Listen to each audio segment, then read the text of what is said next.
Introduction to economics. So without any further delay, let's begin. Let's talk about the introduction of this chapter. देखो दुनिया में जितने भी fields हैं उन सबकी अपनी अपनी लैंग्वेज होती है। जैसे कि जब आप जो है मैथमेटिक्स पढ़ोगे तो वहां पर वो अलजेब्रा के बारे में बात करेगी आपसे, और भी बहुत चीजों के बारे में करेगी। वैसे एक एग्जाम्पल है कि अलजेब्रा की बातचीत करेगी वो।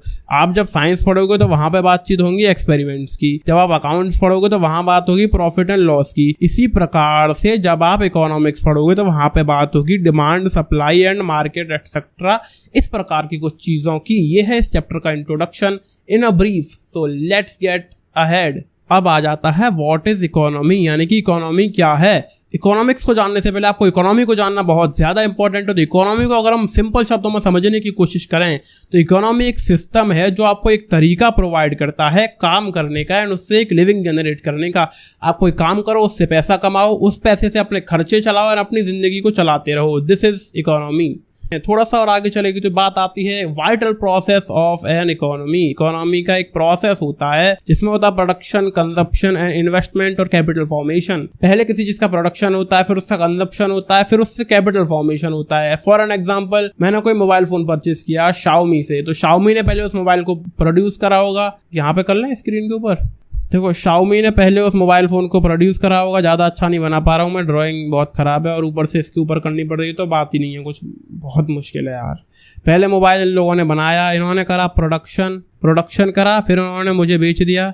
वैसे मैं इस तरह का सॉरी फॉर द गंदी ड्राइंग। फिर मैंने इसका कंजप्शन कर लिया, मैं इस मोबाइल फ़ोन को यूज़ कर रहा हूँ, यानी कि मैं कर रहा हूँ कंजप्शन। फिर इससे ये लोग कमाते हैं पैसा। अबे ये क्या बन गया, रुपया पैसा इससे ये कमाते हैं, जिसे हम कहते हैं कैपिटल फॉर्मेशन। ये है सिंपल सा प्रोसेस ऑफ इकोनॉमी। थोड़ा और आगे चलेंगे तो बात करेंगे व्हाई स्टडी इकोनॉमिक्स। इकोनॉमिक्स क्यों पढ़ें। देखो इकोनॉमिक्स आप पढ़ोगे एक सिंपल सा रीजन की वजह से। ये एक वर्ड में सिंप्लीफाई हो सकती है ये चीज। It can be simplified into a single word which is scarcity. ये जो इतनी मोटी किताब है ना माइक्रो इकोनॉमिक्स, इसकी शुरुआत होती है एक छोटे से वर्ड से जो कि है स्कार्सिटी। इसके लिए आप इस इकोनॉमिक्स पढ़ोगे पूरा। स्कार्सिटी बोले तो शॉर्टेज, किसी चीज की कमी होना, लेकिन जब आप इकोनॉमिक्स पढ़ोगे तो इसमें आप जो है इस चीज को स्कार्सिटी ही कहोगे, ना कि शॉर्टेज। तो शॉर्टेज वर्ड इस्तेमाल नहीं करना है, स्कार्सिटी यूज करना है। अब स्कार्सिटी क्या होता है, इस चीज को अगर हम जान लें और ज्यादा अच्छे से, तो स्कार्सिटी इन सिंपल वर्ड्स एक लिमिटेशन है। एक लिमिटेशन है सप्लाई की, किसी एक डिमांड के लिए सप्लाई की लिमिटेशन है। डिमांड बोले तो आपको जो चीज चाहिए, सप्लाई बोले तो आपको जो चीज मिल रही है। एक हाइपोथेटिकल सिचुएशन हम इसके लिए क्रिएट कर सकते हैं। हम एक सिटी मान लेते हैं, यहाँ पर सिटी में हमारे पास है 100 पीपल, जो कि यार हम ऐसा ही आदमी बना पाते हैं, क्या करें, इतनी अच्छी ड्राइंग है हमारी। 100 पीपल है यहाँ पर। अब यहाँ पर एक मोबाइल फोन कंपनी आती है जिसके पास रिसोर्सेज सिर्फ इतने हैं कि वो 90 मोबाइल फोन्स को बना पाए। अब 90 मोबाइल इन लोगों ने बना दिए। 100 लोग हमारे पास थे, 90 मोबाइल इन लोगों ने इन लोगों को बेच दिए, कंपनी वालों ने आम जनता को बेच दिए। अब यहाँ पर बच गए हमारे 10 लोग जिनको कुछ नहीं मिल सका। तो इसे कहते हैं हम स्कार्सिटी। 10 मोबाइलों की कमी हो गई, कंपनी के पास रिसोर्सेस नहीं थे जिससे वो 10 स्मार्टफोन्स को क्रिएट नहीं कर पाई, तो 10 लोग कमी रह गई। अब जो कमी थी इनके पास रिसोर्सेस की, इसी को हम स्कार्सिटी कहते हैं। अब यहाँ पर एक चीज है भाई साहब, स्कार्सिटी जो है वो कोई इकलौती प्रॉब्लम नहीं है इकोनॉमी की। इकोनॉमी में ऐसा नहीं है कि कुछ चीजों की कमी है, बस यही एक इकोनॉमिक प्रॉब्लम है, ऐसा नहीं है। लिमिटेशन ऑफ रिसोर्सेज तो है ही, यहाँ पे लिखा लिमिटेशन ऑफ रिसोर्सेज जो है अकेली प्रॉब्लम नहीं है। इसके साथ एक और चीज आ जाती है, ऑल्टरनेट यूज ऑफ रिसोर्सेज। एक तो भाई साहब पहले ही कमी है रिसोर्सेज की, जो चीजें हमें चाहिए वो मिल नहीं पा रही हैं। हमारी जो वांट्स हैं वो अनलिमिटेड है, जो सप्लाई है वो लिमिटेड है, जो रिसोर्सेज हैं वो लिमिटेड है।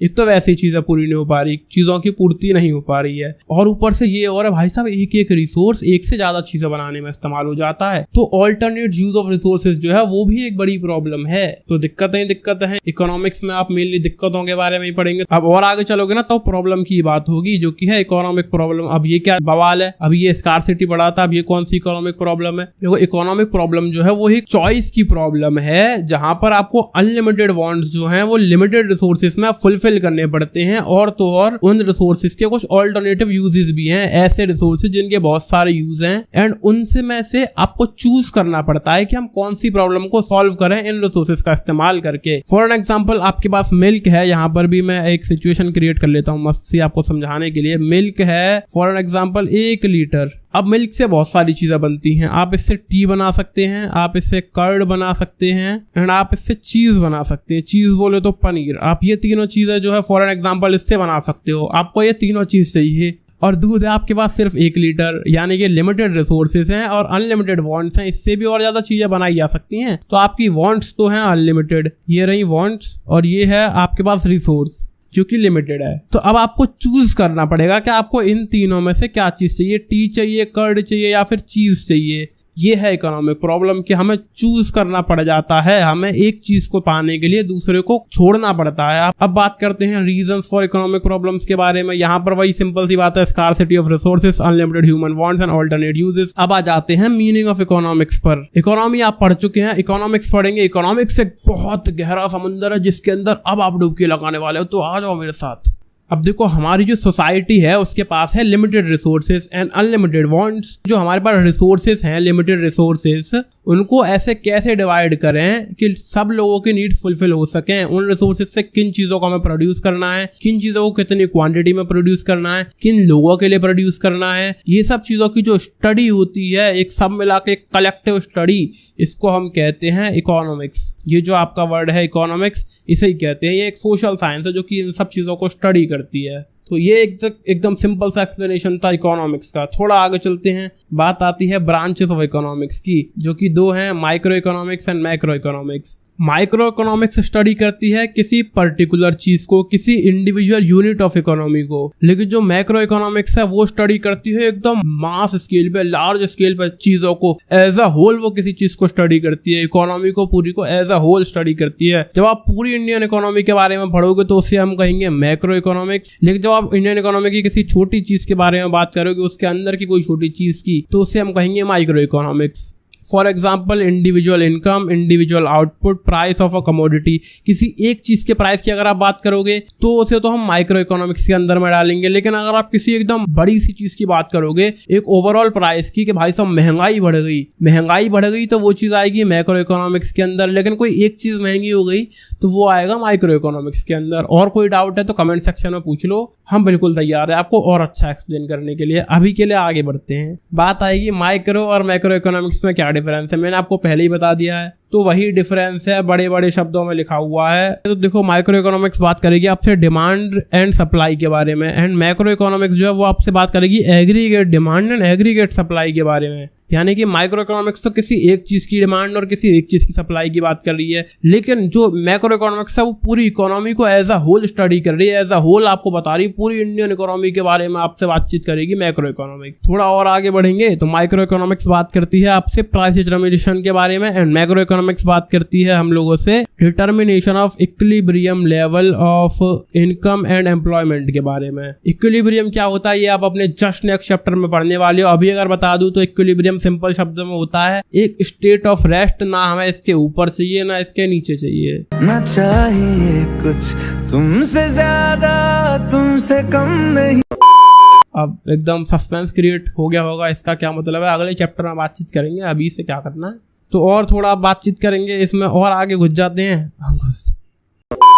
इसमें और आगे बढ़ेंगे तो यहाँ पर आता है aggregates of micro economics have limited degree of aggregation as compare to aggregates of macro economics. यानी कि माइक्रो इकोनॉमिक्स बहुत छोटी चीज है एंड मैक्रो इकोनॉमिक्स बहुत बड़ी चीज है। यहाँ पे और 2 चीजें आ जाती हैं, पहला है पॉजिटिव इकोनॉमिक्स एंड दूसरा है नॉर्मेटिव इकोनॉमिक्स। अब ये क्या बवाल है। अब देखो, पॉजिटिव इकोनॉमिक्स जो है वो आपको बताती है इकोनॉमिक प्रॉब्लम्स एंड वो किस तरीके से सॉल्व की जा रही हैं, क्या इकोनॉमिक प्रॉब्लम्स हैं, उन्होंने किस तरह से सॉल्व किया जा रहा है। सॉल्व किया जा रहा है यानी कि हो रही है इस समय पर, सॉल्यूशन जो है उनका हो रहा है, किस तरीके से हो रहा है वो ये आपको पॉजिटिव इकोनॉमिक बताती है। अब नॉर्मेटिव इकोनॉमिक्स क्या बताती है भाई साहब, ये बताती है how the economic problems should be solved. Problems तो हैं लेकिन वो किस तरीके से सॉल्व की जानी चाहिए। पॉजिटिव इकोनॉमिक्स बता रही थी कैसे करी जा रही हैं, और नॉर्मेटिव बताई कैसे करी जानी चाहिए, क्या सही तरीका है उसको करने का।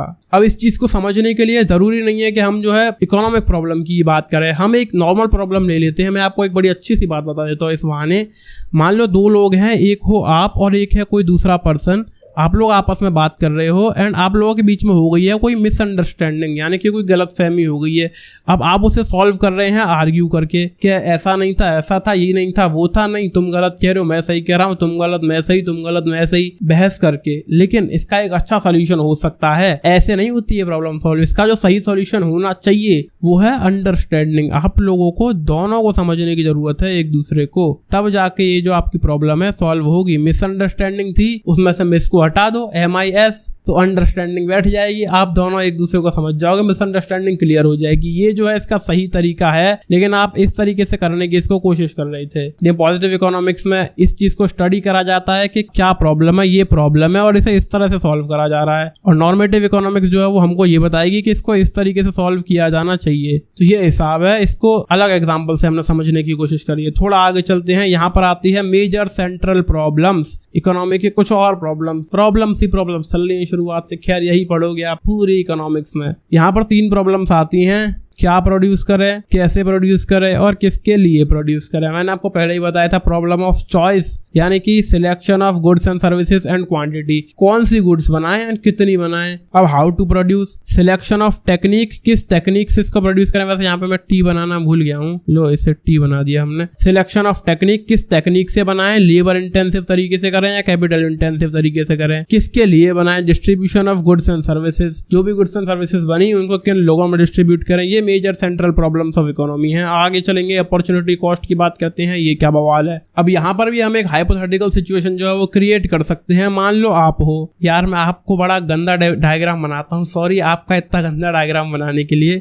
लेकिन ये आप हो, आपको 2 चीजें चाहिए। एक चाहिए एक LED टीवी, ये टीवी जैसा लग भी रहा है कि नहीं, और दूसरा चाहिए आपको एक लैपटॉप कैसे बनाऊं यार, चलो ऐसे बना देते हैं, ये हो गया लैपटॉप। एक तो आपको टीवी चाहिए और दूसरा आपको लैपटॉप चाहिए। आपके पास है सिर्फ 40,000 रुपीज, ये है आपके पास लिमिटेड रिसोर्स, ये दोनों हैं आपके अनलिमिटेड वांट्स। अब आप इनको कैसे सॉल्व करोगे। इसमें आपके पास एक ही ऑप्शन है कि आपको इन दोनों में से एक को चूज करना पड़ेगा, क्योंकि जो टीवी आपको चाहिए वो भी 40,000 का आएगा और जो लैपटॉप आपको चाहिए वो भी 40,000 का आएगा। देखो, जब आप टीवी ले लोगे तो आपको लैपटॉप को हटाना पड़ेगा, लेकिन जब आप लैपटॉप लोगे तो आपको टीवी को सैक्रिफाइस करना पड़ेगा। आपको इन दोनों में से किसी एक चीज को छोड़ना पड़ेगा। आपने टीवी ली लैपटॉप की कॉस्ट पे, लैपटॉप लिया टीवी की कॉस्ट पे, इन दो में से एक ही ले पाओगे दूसरे की कॉस्ट पे। तो दूसरी चीज जो आपने छोड़ी वो रही उसकी अपॉर्चुनिटी कॉस्ट। लैपटॉप लेने के लिए जो अपॉर्चुनिटी कॉस्ट रही वो था आपका टीवी। आई होप आप समझ गए होंगे। अभी भी कोई डाउट है then please let me know in the comment section. है माइक्रो इकोनॉमिक्स का चैप्टर नंबर 2 जो कि है कंज्यूमर्स इक्विलिब्रियम। तो इसका मतलब सबसे पहले जान लेते हैं तो वर्ड का मतलब क्या है। देखो, कंज्यूमर मतलब वो पर्सन होता है जो कि गुड्स एंड सर्विसेज को परचेज करता है अपने वांट्स के सेटिस्फेक्शन के लिए। और देखो, बात करेंगे इक्विलिब्रियम की तो ये होती है एक स्टेट ऑफ रेस्ट और a position of no change, यानी कि कंज्यूमर इस पोजीशन पर पहुंचने के बाद ना इससे ज्यादा कुछ चाहता है ना ही इससे कम कुछ चाहता है। इस चैप्टर के इंट्रोडक्शन की अगर हम बात करेंगे तो इसके अंदर जो है ना हम बिहेवियर पढ़ने वाले हैं। इंडिविजुअल कंज्यूमर के बिहेवियर के बारे में पढ़ेंगे कि एक कंज्यूमर किस तरह डिसाइड करता है कि उसकी अपनी कंप्लीट पूरी इनकम को खर्च करके अलग अलग गुड्स के ऊपर किस तरह अपनी सभी वांट्स को सेटिस्फाई किया जा सके। क्योंकि देखो, रिसोर्सेज तो लिमिटेड है हमारे पास और हमारी जो वांट्स है वो अनलिमिटेड है। तो उन अनलिमिटेड वांट्स को किस तरह से फुलफिल किया जाए, किस तरह से खर्चे करे जाएं कि हमारी ज़्यादा से ज़्यादा वांट्स फुलफिल हो सकें। तो इकोनॉमिस्ट जो है हमारे वो इस चीज़ को कहते हैं प्रॉब्लम ऑफ चॉइस। तो ऐसे में क्या करेगा, कोई भी कंज्यूमर जो है ऐसा कॉम्बिनेशन खरीदेगा गुड्स का जिससे कि उसे मैक्सिमम सेटिस्फेक्शन मिले। यहाँ पर लिखा भी हुआ है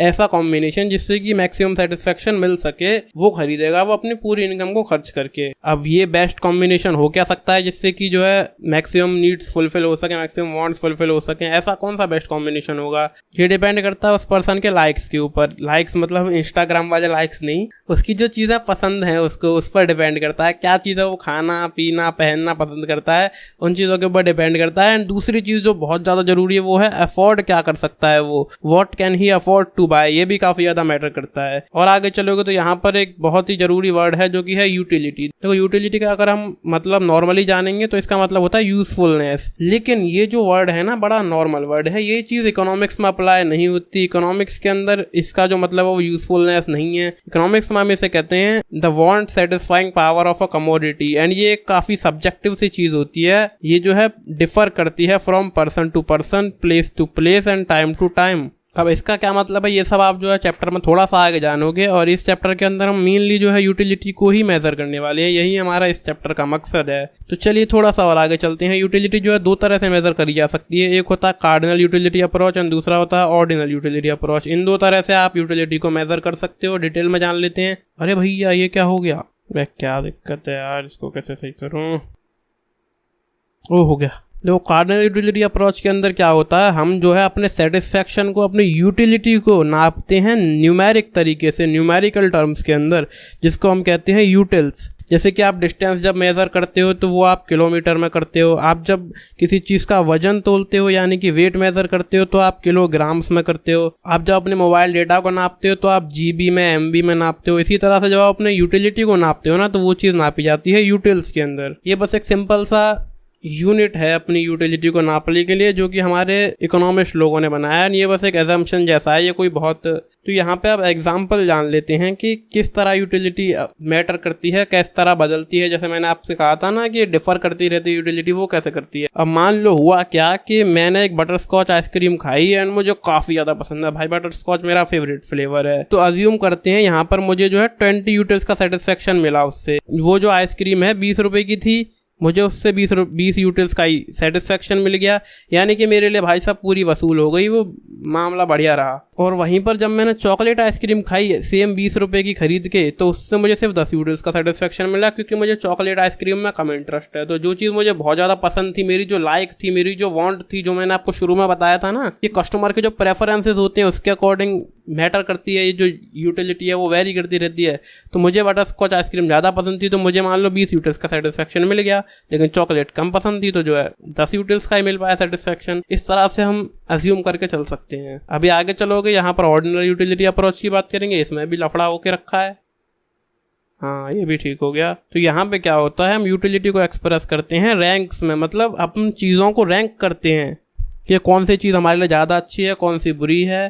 कंपैरिजन हम इसके अंदर करते हैं, इसको हम एक्चुअल लाइफ में यूज़ भी करते हैं। वो जो कार्डिनल यूटिलिटी अप्रोच है उसको हम रियल लाइफ में यूज़ नहीं करते। आपने यूटिल्स वर्ड शायद से पहली बार ही सुना होगा इस वीडियो में, इस चैप्टर में, लेकिन आप रियल लाइफ में जो है चीज़ों में कंपैरिजंस करते हो कि मुझे चॉकलेट आइसक्रीम नहीं बटर स्कॉच आइसक्रीम पसंद है। इस तरह की चीज़ें जो है हम रियल लाइफ में भी करते हैं, ये जो है रियलिस्टिक है। अब इसका भी एग्जाम्पल ले लेते हैं। मान लो मैं मोबाइल की दुकान पर गया किसी पे एंड शॉपकीपर को कहा कि मुझे एक मोबाइल चाहिए जो कि 30,000 रुपये के अंदर में आता हो। तो उन्होंने क्या करा, मुझे 2 मोबाइल फोन्स दिखाए। पहला था Realme X7 Max और दूसरा था OnePlus Nord 2। अब मेरा क्या हिसाब है, मैं हूँ OnePlus लवर, यानी कि मुझे OnePlus के मोबाइल फोन में काफ़ी ज़्यादा इंटरेस्ट है एंड मैं एक ब्रांड कॉन्शियस पर्सन भी हूँ। तो हम क्या करेंगे, Realme और OnePlus में से OnePlus बड़ा ब्रांड है, तो हमारी जो चॉइस है वो है OnePlus का मोबाइल फ़ोन। तो मैंने कहा OnePlus Nord 2 दे दो भैया जी, क्योंकि इससे मुझे ज़्यादा सेटिस्फेक्शन मिलेगा, मुझे ब्रांड में ज़्यादा इंटरेस्ट है। तो यहाँ पर जो मैंने कंपेरिजन कर लिया Realme के फ़ोन में और OnePlus के फ़ोन में। मेरी जो प्रेफरेंसेस थी, एक अच्छा ब्रांड और वो भी OnePlus। तो और आगे बढ़ेंगे, यहाँ पर कुछ इंपॉर्टेंट टर्म्स की बात कर लेते हैं। यहाँ पर आप 2 चीज़ें काफ़ी ज़्यादा सुनने वाले हो, एक तो होगा TU और दूसरा होगा MU। TU होता है टोटल यूटिलिटी, यानी कि overall satisfaction obtained from the consumption of all possible units of a commodity, यानी कि एक कमोडिटी, एक चीज़ के हम मैक्सिमम कितने भी यूनिट्स जो है कंज्यूम कर लें, उसके बाद जो टोटल सेटिस्फेक्शन हमको मिलेगा उसे हम कहेंगे TU, यानी कि total utility. And marginal utility होती है जो कि एक एडिशनल यूनिट लेने पर हमको मिलती है। जैसा कि मैंने आपसे पहले भी कहा था कि 20 यूटिल्स का मुझे सेटिस्फेक्शन मिला आइसक्रीम खाने से, तो जो है 20 यूटिल्स का सेटिस्फेक्शन तो मुझे मिल गया। अब एक और मैंने आइसक्रीम खाई, मुझे बहुत ज़्यादा पसंद है, मुझे हो सकता है इस बार 18 यूटिल्स का सेटिस्फेक्शन मिले, क्योंकि एक मैं आइसक्रीम खा चुका हूँ, उसमें मुझे पूरे मजे आ गए। जब मैं दूसरी खाऊंगा मेरा पेट और मन थोड़ा सा भर चुका होगा, दूसरे में थोड़ा सा कम मजा आएगा, तो 18 यूटिल्स का सेटिस्फेक्शन मिलेगा। ये जो 18 यूटिल्स का सेटिस्फेक्शन मिला है एक यूनिट खाने के बाद, जब दूसरी मैंने खाई प्लस जब हुआ उसमें यूटिलिटी यानी कि सेटिस्फेक्शन, उसे ही हम MU कहते हैं। यानी जब इन दोनों को आप जोड़ दोगे 38 यूटिल्स, ये हो जाएगा हमारा TU, टोटल यूटिलिटी। एंड जो 18 यूटिल्स जो है एक और यूनिट कंज्यूम करने पर जो हमें मिला था वो है हमारा MU, मार्जिनल यूटिलिटी। अब इनके बीच में और रिलेशन जान लेते हैं, यानी कि इन दोनों के बारे में और डिटेल में जान लेते हैं TU एंड MU क्या होता है। देखो यहाँ पे कुछ एजम्पशंस बनाए गए हैं TU एंड MU को लेकर। जब जो है TU हमारा इंक्रीज करता रहता है जब हम कंजप्शन इंक्रीज करते हैं एक कमोडिटी का, जब तक कि MU पॉजिटिव है, यानी कि हम किसी भी कमोडिटी का कंजप्शन इंक्रीज करते रहेंगे। पहली आइसक्रीम से कंजप्शन से हमें 20 यूटिल्स का सेटिस्फेक्शन मिला, दूसरी से हो सकता है 15 का मिले, यानी कि प्लस 15 हो जाएगा हमारी यूटिलिटी के अंदर। अब तीसरी जब हम खाएंगे तो मज़ा और कम आएगा, क्योंकि हमारा पेट और मन जो थोड़ा सा और भर चुका होगा, तो हो सकता है 10 यूटिल्स का सेटिस्फेक्शन मिले। अब अगली खाएंगे तो 5 का मिलेगा। अब देखो 4 आइसक्रीम हम खा चुके, थोड़ा थोड़ा मज़ा कम होता जा रहा है हमारा। हम एक और खाएंगे जब 30 आइसक्रीम, भाई साहब हमें वहाँ पर मिलेगा 0 यूटिल्स का सेटिस्फेक्शन, क्योंकि हमारा मन पूरी तरह भर चुका होगा, हमें कोई फर्क नहीं पड़ेगा 30 आइसक्रीम खाने से भी। और भाई साहब अगर हमको एक और खिला दी जाए, एक और आइसक्रीम जब खिला दोगे, तो हमारा जो सेटिस्फेक्शन है वो माइनस में चला जाएगा। हमारा जो MU है, ये जो MU बता रहा हूँ ना मैं आपको, थोड़ा थोड़ा सेटिस्फेक्शन जो बढ़ता जा रहा है। 1 यूनिट खाया, सेटिस्फेक्शन बढ़ा, थोड़ा सा और खाया और बड़ा सेटिस्फेक्शन। हमारा TU तो बढ़ता जा रहा है, टोटल यूटिलिटी 20, 15, 35 और 10, 45 और 5, 50 यूटिल्स का सेटिस्फेक्शन भाई सब मिल गया। टोटल यूटिलिटी तो बढ़ रही है, लेकिन MU कम होता जा रहा है, क्योंकि जैसे जैसे हम खाते जा रहे हैं हमारा मन कम होता जा रहा है और मार्जिनल यूटिलिटी गिर रही है। तो खाते खाते क्या हुआ भाई साहब, इतना मन भर गया हमारा कि -5 का हमें सेटिस्फेक्शन मिला कि यार मुझे नहीं अच्छी लग रही आइसक्रीम, मुझे खानी नहीं है, भाड़ में जाए आइसक्रीम। तो इस तरह से जो हमारा MU है वो -5 तक पहुँच गया। अब इनकी बात कर लेते हैं, जो यहाँ पर रूल्स वगैरह लिखे हैं। TU देखो बढ़ता रहता है जैसे जैसे कंजप्शन हम कमोडिटी को बढ़ाते जाएंगे। मैंने आपसे कहा ना 20 से 35 हुआ, फिर देखो 45 हो गया, फिर 50 हो गया। लेकिन ये कब तक बढ़ेगा, जब तक कि MU हमारा पॉजिटिव है। MU देखो पॉजिटिव था 5 तक, जैसे 0 पे गया तो TU बढ़ना बंद हो गया। ये सिस्टम है। जैसे ही फिर जो है और हम कंजप्शन करते चले जाएंगे तो हमारा MU नेगेटिव में चला जाएगा एंड हमारा TU बढ़ना बंद हो चुका होगा। और जब जो है हमारा TU मैक्सिमम पे पहुंच जाता है तो MU 0 हो जाता है। यानी कि देखो TU मैंने कही ना 50 हो गया इस केस के अंदर हमारा, जहाँ पे जो है TU मैक्सिमम पे पहुंच गया तो MU हमारा हो गया 0। MU यहाँ पर बढ़ेगा नहीं, कम नहीं होगा, 0 हो जाएगा यहाँ पे जाके इस पॉइंट पे। जैसे ही हमें मैक्सिमम सेटिस्फेक्शन मिला, जैसे ही हमारा जो TU है वो मैक्सिमम पे पहुंचा, देखो 50 पे पहुंचा TU और MU हमारा 0 हो गया। और इस पॉइंट को हम कहते हैं पॉइंट ऑफ सेटाइटी। ये कुछ चीज़ें हैं जो आप याद करके रख सकते हो, बाद में काम आ जाएंगे पेपर में। और जब कंजक्शन पॉइंट ऑफ सेटाइटी से भी ऊपर निकल जाता है तो TU जो है गिरना शुरू हो जाता है एंड MU नेगेटिव हो जाता है। देखो MU तो नेगेटिव में हो गया -5, लेकिन TU जो है हमारा वो भी गिर जाएगा। अब देखो -5 का सेटिस्फेक्शन मिला है तो 50 में से 5 को माइनस कर दो, यानी कि 45 यूटिल्स का आपका TU हो गया। ये था पॉइंट ऑफ सेटाइटी हमारा, ये जो 0 था। जैसे हमने 0 से भी आगे कंजप्शन को हम ले गए तो हमारा MU गिरा, MU माइनस में चला गया एंड साथ के साथ हमारा TU भी गिरा, जो पहले 50 का था वो 45 का हो गया। तो ये कुछ इसके अजम्पशंस हैं एंड बहुत सारे क्वेश्चंस इसमें से बन सकते हैं, जैसे कि what happens to MU when TU is at maximum, यानी कि जब TU मैक्सिमम पे है तो MU को क्या होगा, MU जो है हमारा 0 हो जाता है, इसमें लिखा था रूल में। दूसरा है what happens to TU when MU becomes negative, जब MU नेगेटिव में आ जाता है, -5 में चला गया तो TU को क्या हुआ, भाई साहब TU भी कम हो गया था तो TU डिक्रीज होना शुरू हो जाता है। ये इसका आंसर होगा। अगला पॉइंट है पॉइंट ऑफ सेटाइटी। क्या होता है, पॉइंट ऑफ सेटाइटी वो होता है जहां पर हमारा जो TU है वो मैक्सिमम पर पहुंच जाता है एंड MU 0 हो जाता है, उसे हम पॉइंट ऑफ सेटाइटी कहते हैं। अब अगला क्वेश्चन हमारा बन सकता है, जब TU इंक्रीजिंग होता है तो हमारा जो MU है वो नेगेटिव होता है, ये ट्रू है या फिर फॉल्स है। अब देखो यहाँ पर आप देख रहे हो TU बढ़ता जा रहा, 20 से 35 हो गया, 45 हो गया, 50 हो गया, तो क्या यहाँ पर MU नेगेटिव था, भाई साहब ऐसा तो नहीं था। MU तो बढ़ रहा था, पॉजिटिव में था।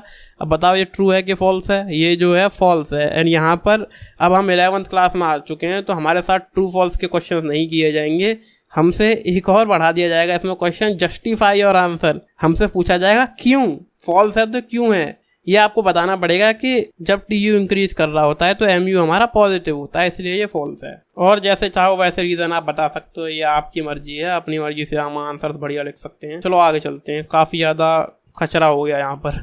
अरे यार यहाँ पे खाली पेज था, मैंने यहाँ पे क्यों नहीं किया, सॉरी गाइस, सॉरी। यहाँ पे एक और चीज़ आ जाती है, लॉ ऑफ DMU। अब ये क्या मजाक है यार, DMU बोलो डिमिनिशिंग मार्जिनल यूटिलिटी। अब ये लॉ हमको ये बताता है जैसे ही हम कंज्यूम करते हैं more and more units of a commodity, the utility derived from each successive unit goes on decreasing.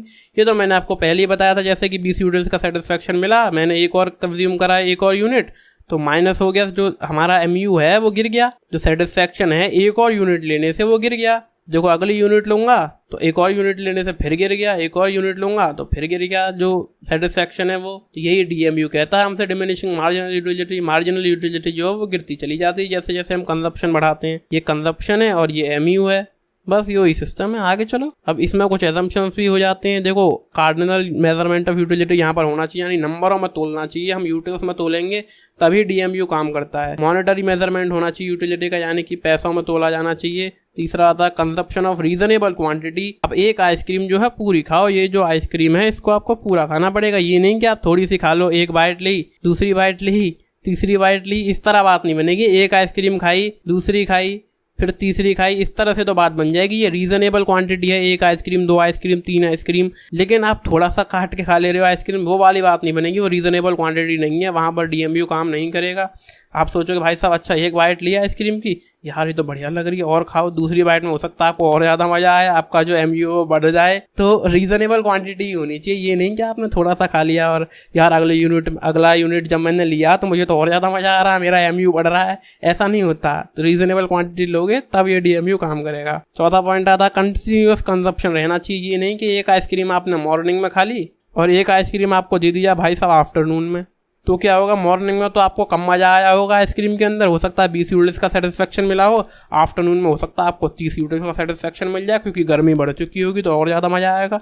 ये सब नहीं चलेगा भाई साहब, बैक टू बैक आइसक्रीम आपको खानी पड़ेगी, एक खत्म करी दूसरी लाओ, एक खत्म करी दूसरी लाओ, इस तरह चलते रहोगे तो ही डीएमयू जो है काम करेगा। आपकी जो मार्जिनल यूटिलिटी है वो तभी गिरेगी। यहाँ पर रेशनल कंज्यूमर होना चाहिए जो कि नंबरों में तोल देता हो हर चीज़ को। जब तक तुम नंबरों में नहीं तोलोगे डीएमयू काम नहीं करेगा, क्योंकि कार्डिनल मेजरमेंट ऑफ यूटिलिटी है इसके अंदर। अब यहाँ पे क्वालिटी में कोई चेंज नहीं होना चाहिए। ये नहीं हो कि आपने पहले तो बटर स्कॉच आइसक्रीम खाई थी 20 रुपये वाली और आगे बाद में आप खा रहे हो 40 रुपये वाली आइसक्रीम, तो बात थोड़ी बनेगी भाई साहब। या फिर 20 रुपये ही वाली खा रहे हो, किसी और अच्छे ब्रांड की खा रहे हो, इस तरह नहीं, आपको सेम आइसक्रीम खानी पड़ेगी। क्वांटिटी में भी चेंज नहीं होना चाहिए। ये नहीं कि पहले वाली आइसक्रीम जो है वो 100 ml की थी तो अगली वाली 120 ml की खा रहे हो या फिर 80 ml की खा रहे हो, ये सब नहीं, सेम क्वांटिटी होनी चाहिए। और प्राइस में भी चेंज नहीं होना चाहिए।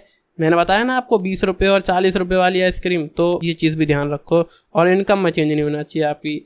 आपकी इनकम जितनी पहले थी उतनी होनी चाहिए, मतलब जितने पैसे आपके पास पहले थे उतने ही रहने चाहिए। मान लो आपके पास पहले 100 रुपये थे और आके कोई आपको क्या करे और 20 रुपये दे दे, तो आप सोचोगे अरे यार और ले लेते हैं आइसक्रीम, बढ़िया है चलो। तो ये सारी चीज़ें जो है इनमें चेंजेस नहीं आनी चाहिए। अब देखो ये तो होगी ऊपर की चीज़ें। चैप्टर में अगर हम एक्चुअली घुसेंगे तो यहाँ पे मेन टॉपिक की बात होगी कंज्यूमर्स इक्विलिब्रियम, जो कि इस चैप्टर का नाम था।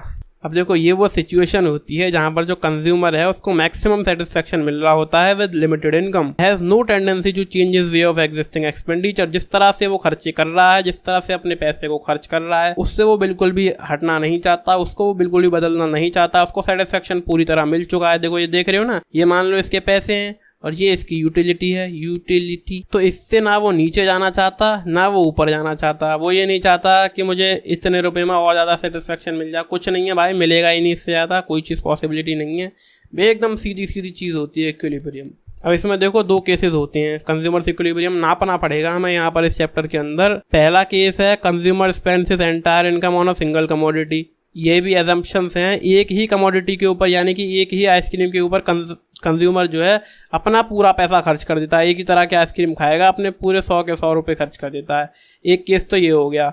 अब दूसरा केस होगा consumer spends his entire income on 2 commodities, यानी कि एक तो पैसा खर्च करता है आइसक्रीम पे और दूसरी एक और चीज़ खाता है, उसको भी पसंद है चॉकलेट। ये होगी चॉकलेट, थोड़ी गंदी सी बनी है, सॉरी गाइस। तो इन दोनों को मिला के खाता है, इस पे अपने 100 रुपये खर्च करता है। 100 रुपये तो खैर अपना एजम्पशन है। तो ये दो केसेस के बारे में हम यहाँ पर पढ़ने वाले हैं, single commodity case and dual commodity case. सबसे पहले वन कमोडिटी केस की बात कर लेते हैं। यहाँ पर देखो दो फैक्टर होते हैं, प्राइस और मार्जिनल यूटिलिटी, जिन पे ये इक्विलिब्रियम डिपेंड करता है। इसका फॉर्मूला है MUX = PX। जैसे कि आप ये कर्व देख पा रहे होगे, ये ग्राफ आपको दिख रहा है। अब देखो जैसे ही हमने 1 यूनिट कंज्यूम करी किसी भी कमोडिटी की तो हमको मिला 14 यूटिल्स का सेटिस्फेक्शन, जो कि काफ़ी बढ़िया चीज़ है। जैसे हमने दूसरी यूनिट कंज्यूम करी, हमको मिला 12 यूटिल्स का सेटिस्फेक्शन, हमारा MU गिर गया। मैंने आपको पहले ही बताया था MU जो है वो गिरता जाता है जैसे जैसे हम कंजप्शन बढ़ाते जाते हैं। तीसरी यूनिट का कंजप्शन करा तो हमारा मार्जिनल यूटिलिटी और गिर गई, यानी कि 10 पे आ गई। और हमें पता चलता है भाई साहब इस कमोडिटी का जो प्राइस है ना वो 10 रुपए था,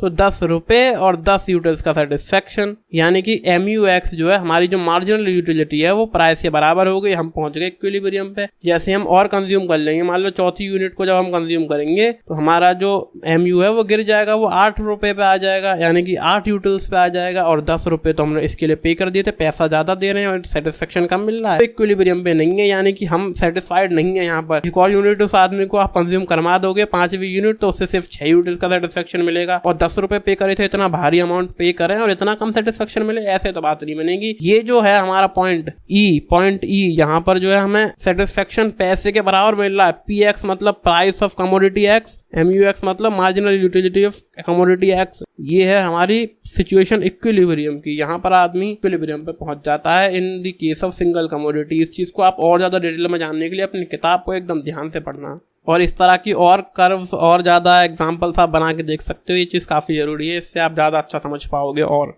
बाकी कोई डाउट है तो वीडियो को एक बार पीछे करके देख लो। देखो यहाँ पर एक शेड्यूल बनाया गया हमारे लिए, एक टेबल बनाई गई है, इसको इकोनॉमिक्स के अंदर शेड्यूल कहते हैं। तो देखो यूनिट्स ऑफ X यहाँ पर 1 2 3 4 5 6 लिखी है, ये यूनिट्स ऑफ Y ये मैंने गलती से गलत लिख दिया है, यहाँ पर प्राइस होना चाहिए था। प्राइस के लिए हम रुपये का साइन बना देते हैं, इससे काम चला लेना अभी। तो देखो हर एक यूनिट का जो प्राइस है वो 10 रुपये है। अब एक आदमी जब 1 यूनिट इसकी कंज्यूम करता है तो 10 रुपये उसके खर्च हो जाते हैं।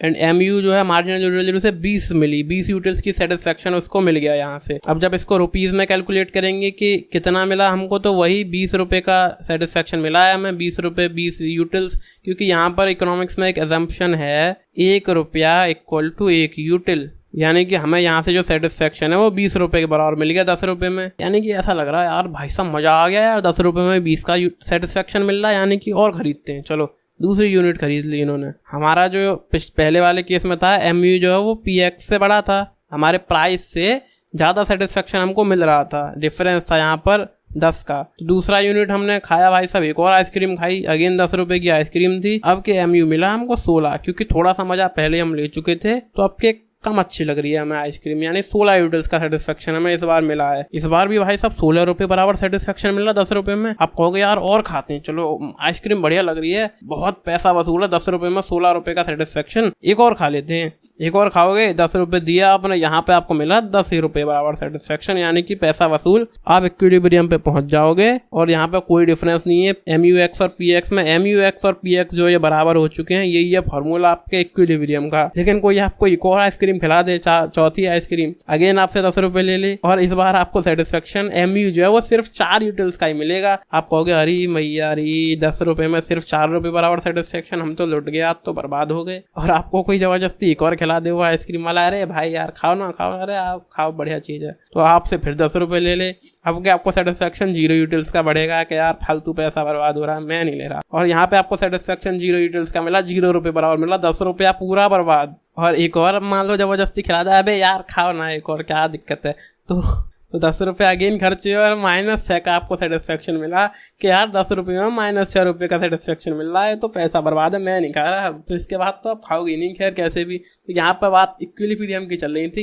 ये जो पॉइंट है MUX और PX जहाँ पर बराबर हो गए, वो है आपका इक्विलिब्रियम, इसको हम इक्विलिब्रियम पे कहेंगे। और पॉइंट ऑफ सेटाइटी कहाँ है यहाँ पे, जहाँ पे मैंने कहा था ना आपसे MU 0 हो जाता है, यहाँ पे MU 0 हो गया, तो ये आपका पॉइंट ऑफ सेटाइटी कहलाएगा। 2 कमोडिटीज का केस में बात कर लेते हैं। जब मैंने आपसे कहा था ना 2 तरह के केस होते हैं, तो यहाँ पे भी 2 कंडीशन है। Ratio of MU to price is same in case of both goods, यानी कि MUX अपॉन PX, यानी कि MUX की यानी कि X कमोडिटी का MU और P यानी कि प्राइस बराबर होना चाहिए। जब यहाँ पे निकल के आता है MUM। अब MU falls as consumption increases, जैसे जैसे कंजप्शन को हम बढ़ाते जाएंगे मार्जिनल यूटिलिटी हमारी गिरती जाएगी। मैंने आपसे कई बार कह चुका हूँ ये चीज़, तो ये तो फैक्ट है, इसे तो दिमाग में बिठा लो। पूरे इकोनॉमिक्स जब तक पढ़ोगे ना तब तक काम आएगा। ये कंजप्शन बढ़ेगा MU गिरेगा। अब यहाँ पर भी एक शेड्यूल हमारे लिए बनाया गया, इस चीज़ को शेड्यूल कहते हैं इकोनॉमिक्स के अंदर। ये जो टेबल बनी रहती है, यहाँ पे कंज्यूमर की इनकम थी 5 रुपये, यानी कि कंज्यूमर के हाथ में सिर्फ 5 ही रुपये थे, उसको सब खर्च करने थे और मैक्सिमम सेटिस्फेक्शन चाहिए था।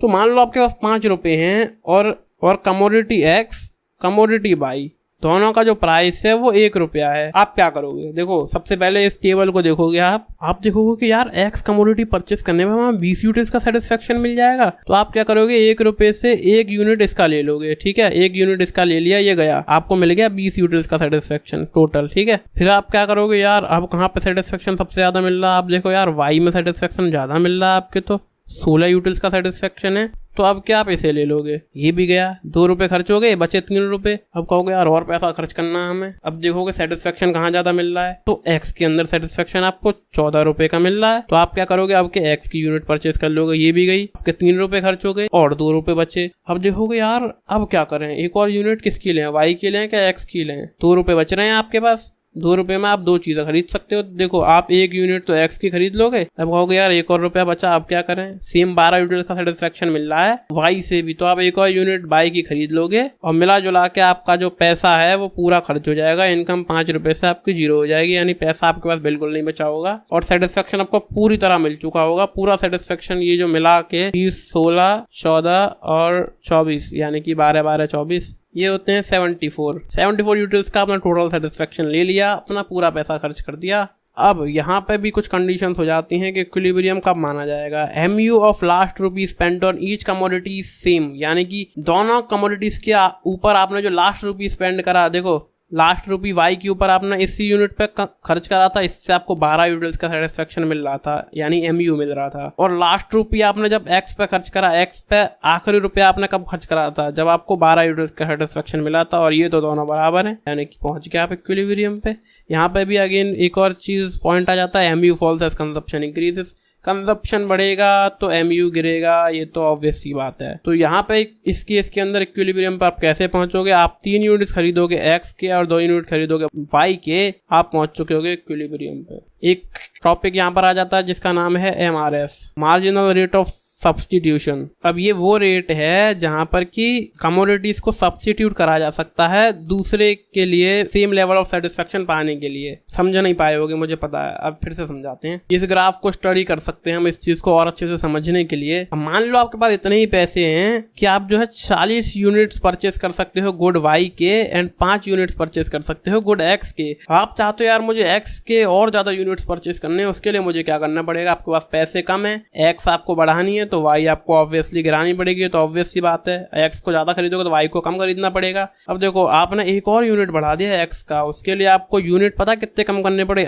8 यूनिट कम करने पड़ेंगे वाई के। अब आपको यहाँ पे गुड एक्स और ज्यादा खरीदनी है तो गुड वाई जो है और ज्यादा कंजप्शन उसका गिराना पड़ेगा, यानी कि अब क्या आप 26 यूनिट्स परचेस करोगे गुड वाई की और 7 यूनिट्स परचेस करोगे गुड एक्स की। यहाँ पर भी आपका पूरा पैसा जो है खर्च हो जाएगा। आप जब गुड एक्स ज्यादा खरीदोगे तो आपको गुड वाई का कंजप्शन गिराना पड़ेगा। ये है मार्जिनल रेट ऑफ सब्स्टिट्यूशन, यानी कि किस रेट पर आप सब्स्टिट्यूट कर रहे हो। आप यूनिट्स ऑफ वाई कितनी सैक्रिफाइस करोगे अपॉन यूनिट्स ऑफ एक्स कितनी लोगे आप, इस चीज को MRS कहा जाता है, मार्जिनल रेट ऑफ सब्स्टिट्यूशन। यहाँ पर सैक्रिफाइस की जगह वैसे गेन होना चाहिए, सॉरी गाइस गलती से गलत लिख दिया। यहाँ पे एक और पॉइंट आ जाता है, एक और टॉपिक आ जाता है जो कि है इंडिफरेंस कर्व। अब ये क्या चीज है भाई साहब, इंडिफरेंस से आप समझ पा रहे हो, यानी कि डिफरेंट नहीं होता है, कुछ भी सेम टू सेम होता है। अब ये है graphical representation of various alternative combinations of bundles of 2 goods among which the consumer is indifferent, यानी कि 2 गुड्स होती हैं यहाँ पे एंड कंज्यूमर को दोनों ही सेम टू सेम पसंद है। जैसे कि 2 गुड्स यहाँ पे, एक तो फ्राइज और दूसरा बर्गर। फ्राइज और बर्गर दोनों में कंज्यूमर को सेम मजा आता है, वो अपना पैसा दोनों पे किसी भी हिसाब से खर्च कर सकता है। उससे चाहे जैसे ले लो, उसे चाहो तो पूरी फ्राइज दे दो, एक भी बर्गर मत दो, उसका काम चल जाएगा। उसे सिर्फ बर्गर दे दो, एक भी फ्राइज मत दो, तब भी उसका काम चल जाएगा। उसे दोनों सेम टू सेम पसंद होती हैं। ये अजम्पशन है इंडिफरेंस कर्व का कि दोनों जो गुड्स हैं कंज्यूमर को सेम टू सेम पसंद होती है, सेम टू सेम सेटिस्फेक्शन उससे मिल रहा होता है। सेटिस्फेक्शन मतलब जितने रुपए की वो है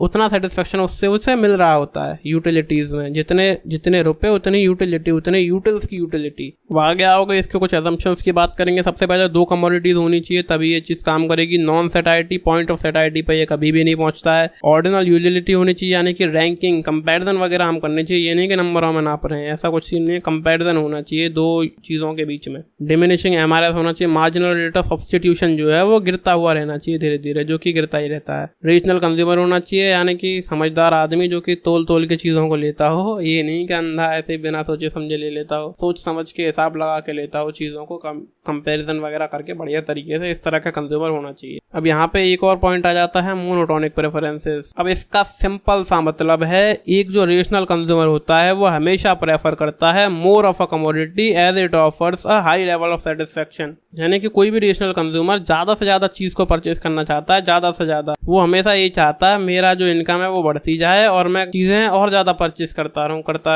रहूं। यही सत्य है, इसे ही हम कहते हैं मोनोटोनिक प्रेफरेंस। यहाँ पे एक और चीज आ जाती है इंडिफरेंस मैप। देखो, एक इंडिफरेंस कर्व, दूसरी इंडिफरेंस कर्व, तीसरी इंडिफरेंस कर्व, ये 3 इंडिफरेंस कर्व जब एक ही ग्राफ पर प्लॉट कर दी जाएंगी, इसको हम कहेंगे इंडिफरेंस मैप। इससे थोड़ा सा सेटिस्फेक्शन मिल रहा है पहली से, दूसरी से और ज्यादा सेटिस्फेक्शन मिलेगा, तीसरी से और ज्यादा सेटिस्फेक्शन मिलेगा। यहाँ पे मोनोटोनिक प्रेफरेंसेस का जो है एप्लीकेशन आ जाता है। अब यहाँ पर कुछ प्रॉपर्टीज की बात कर लेते हैं। ऑलवेज कॉन्वेक्स टू ऑरिजिन, यानी कि इस तरह से कॉन्वेक्स ये होती है, कॉनकेव ऐसे होता है, कॉन्वेक्स ये है, तो कॉन्वेक्स होती है टू द ऑरिजिन, ऑरिजिन इसका ये है, इसकी तरफ जो है कॉन्वेक्स है ये। अब ये जो है डाउनवर्ड स्लोप करती है हमेशा, इस तरह से देखो डाउनवर्ड स्लोप कर रही है, क्योंकि यहाँ पे इनवर्स रिलेशनशिप होता है। यानी कि गुड वाई का कंजप्शन जब आप गिराओगे तभी आप गुड एक्स का कंजप्शन बढ़ा पाओगे। यानी कि इनवर्स रिलेशनशिप है इनके अंदर, एक कम होगा तो दूसरा बढ़ेगा, दूसरा बढ़ेगा तो पहले को कम करना पड़ेगा, ये हिसाब है।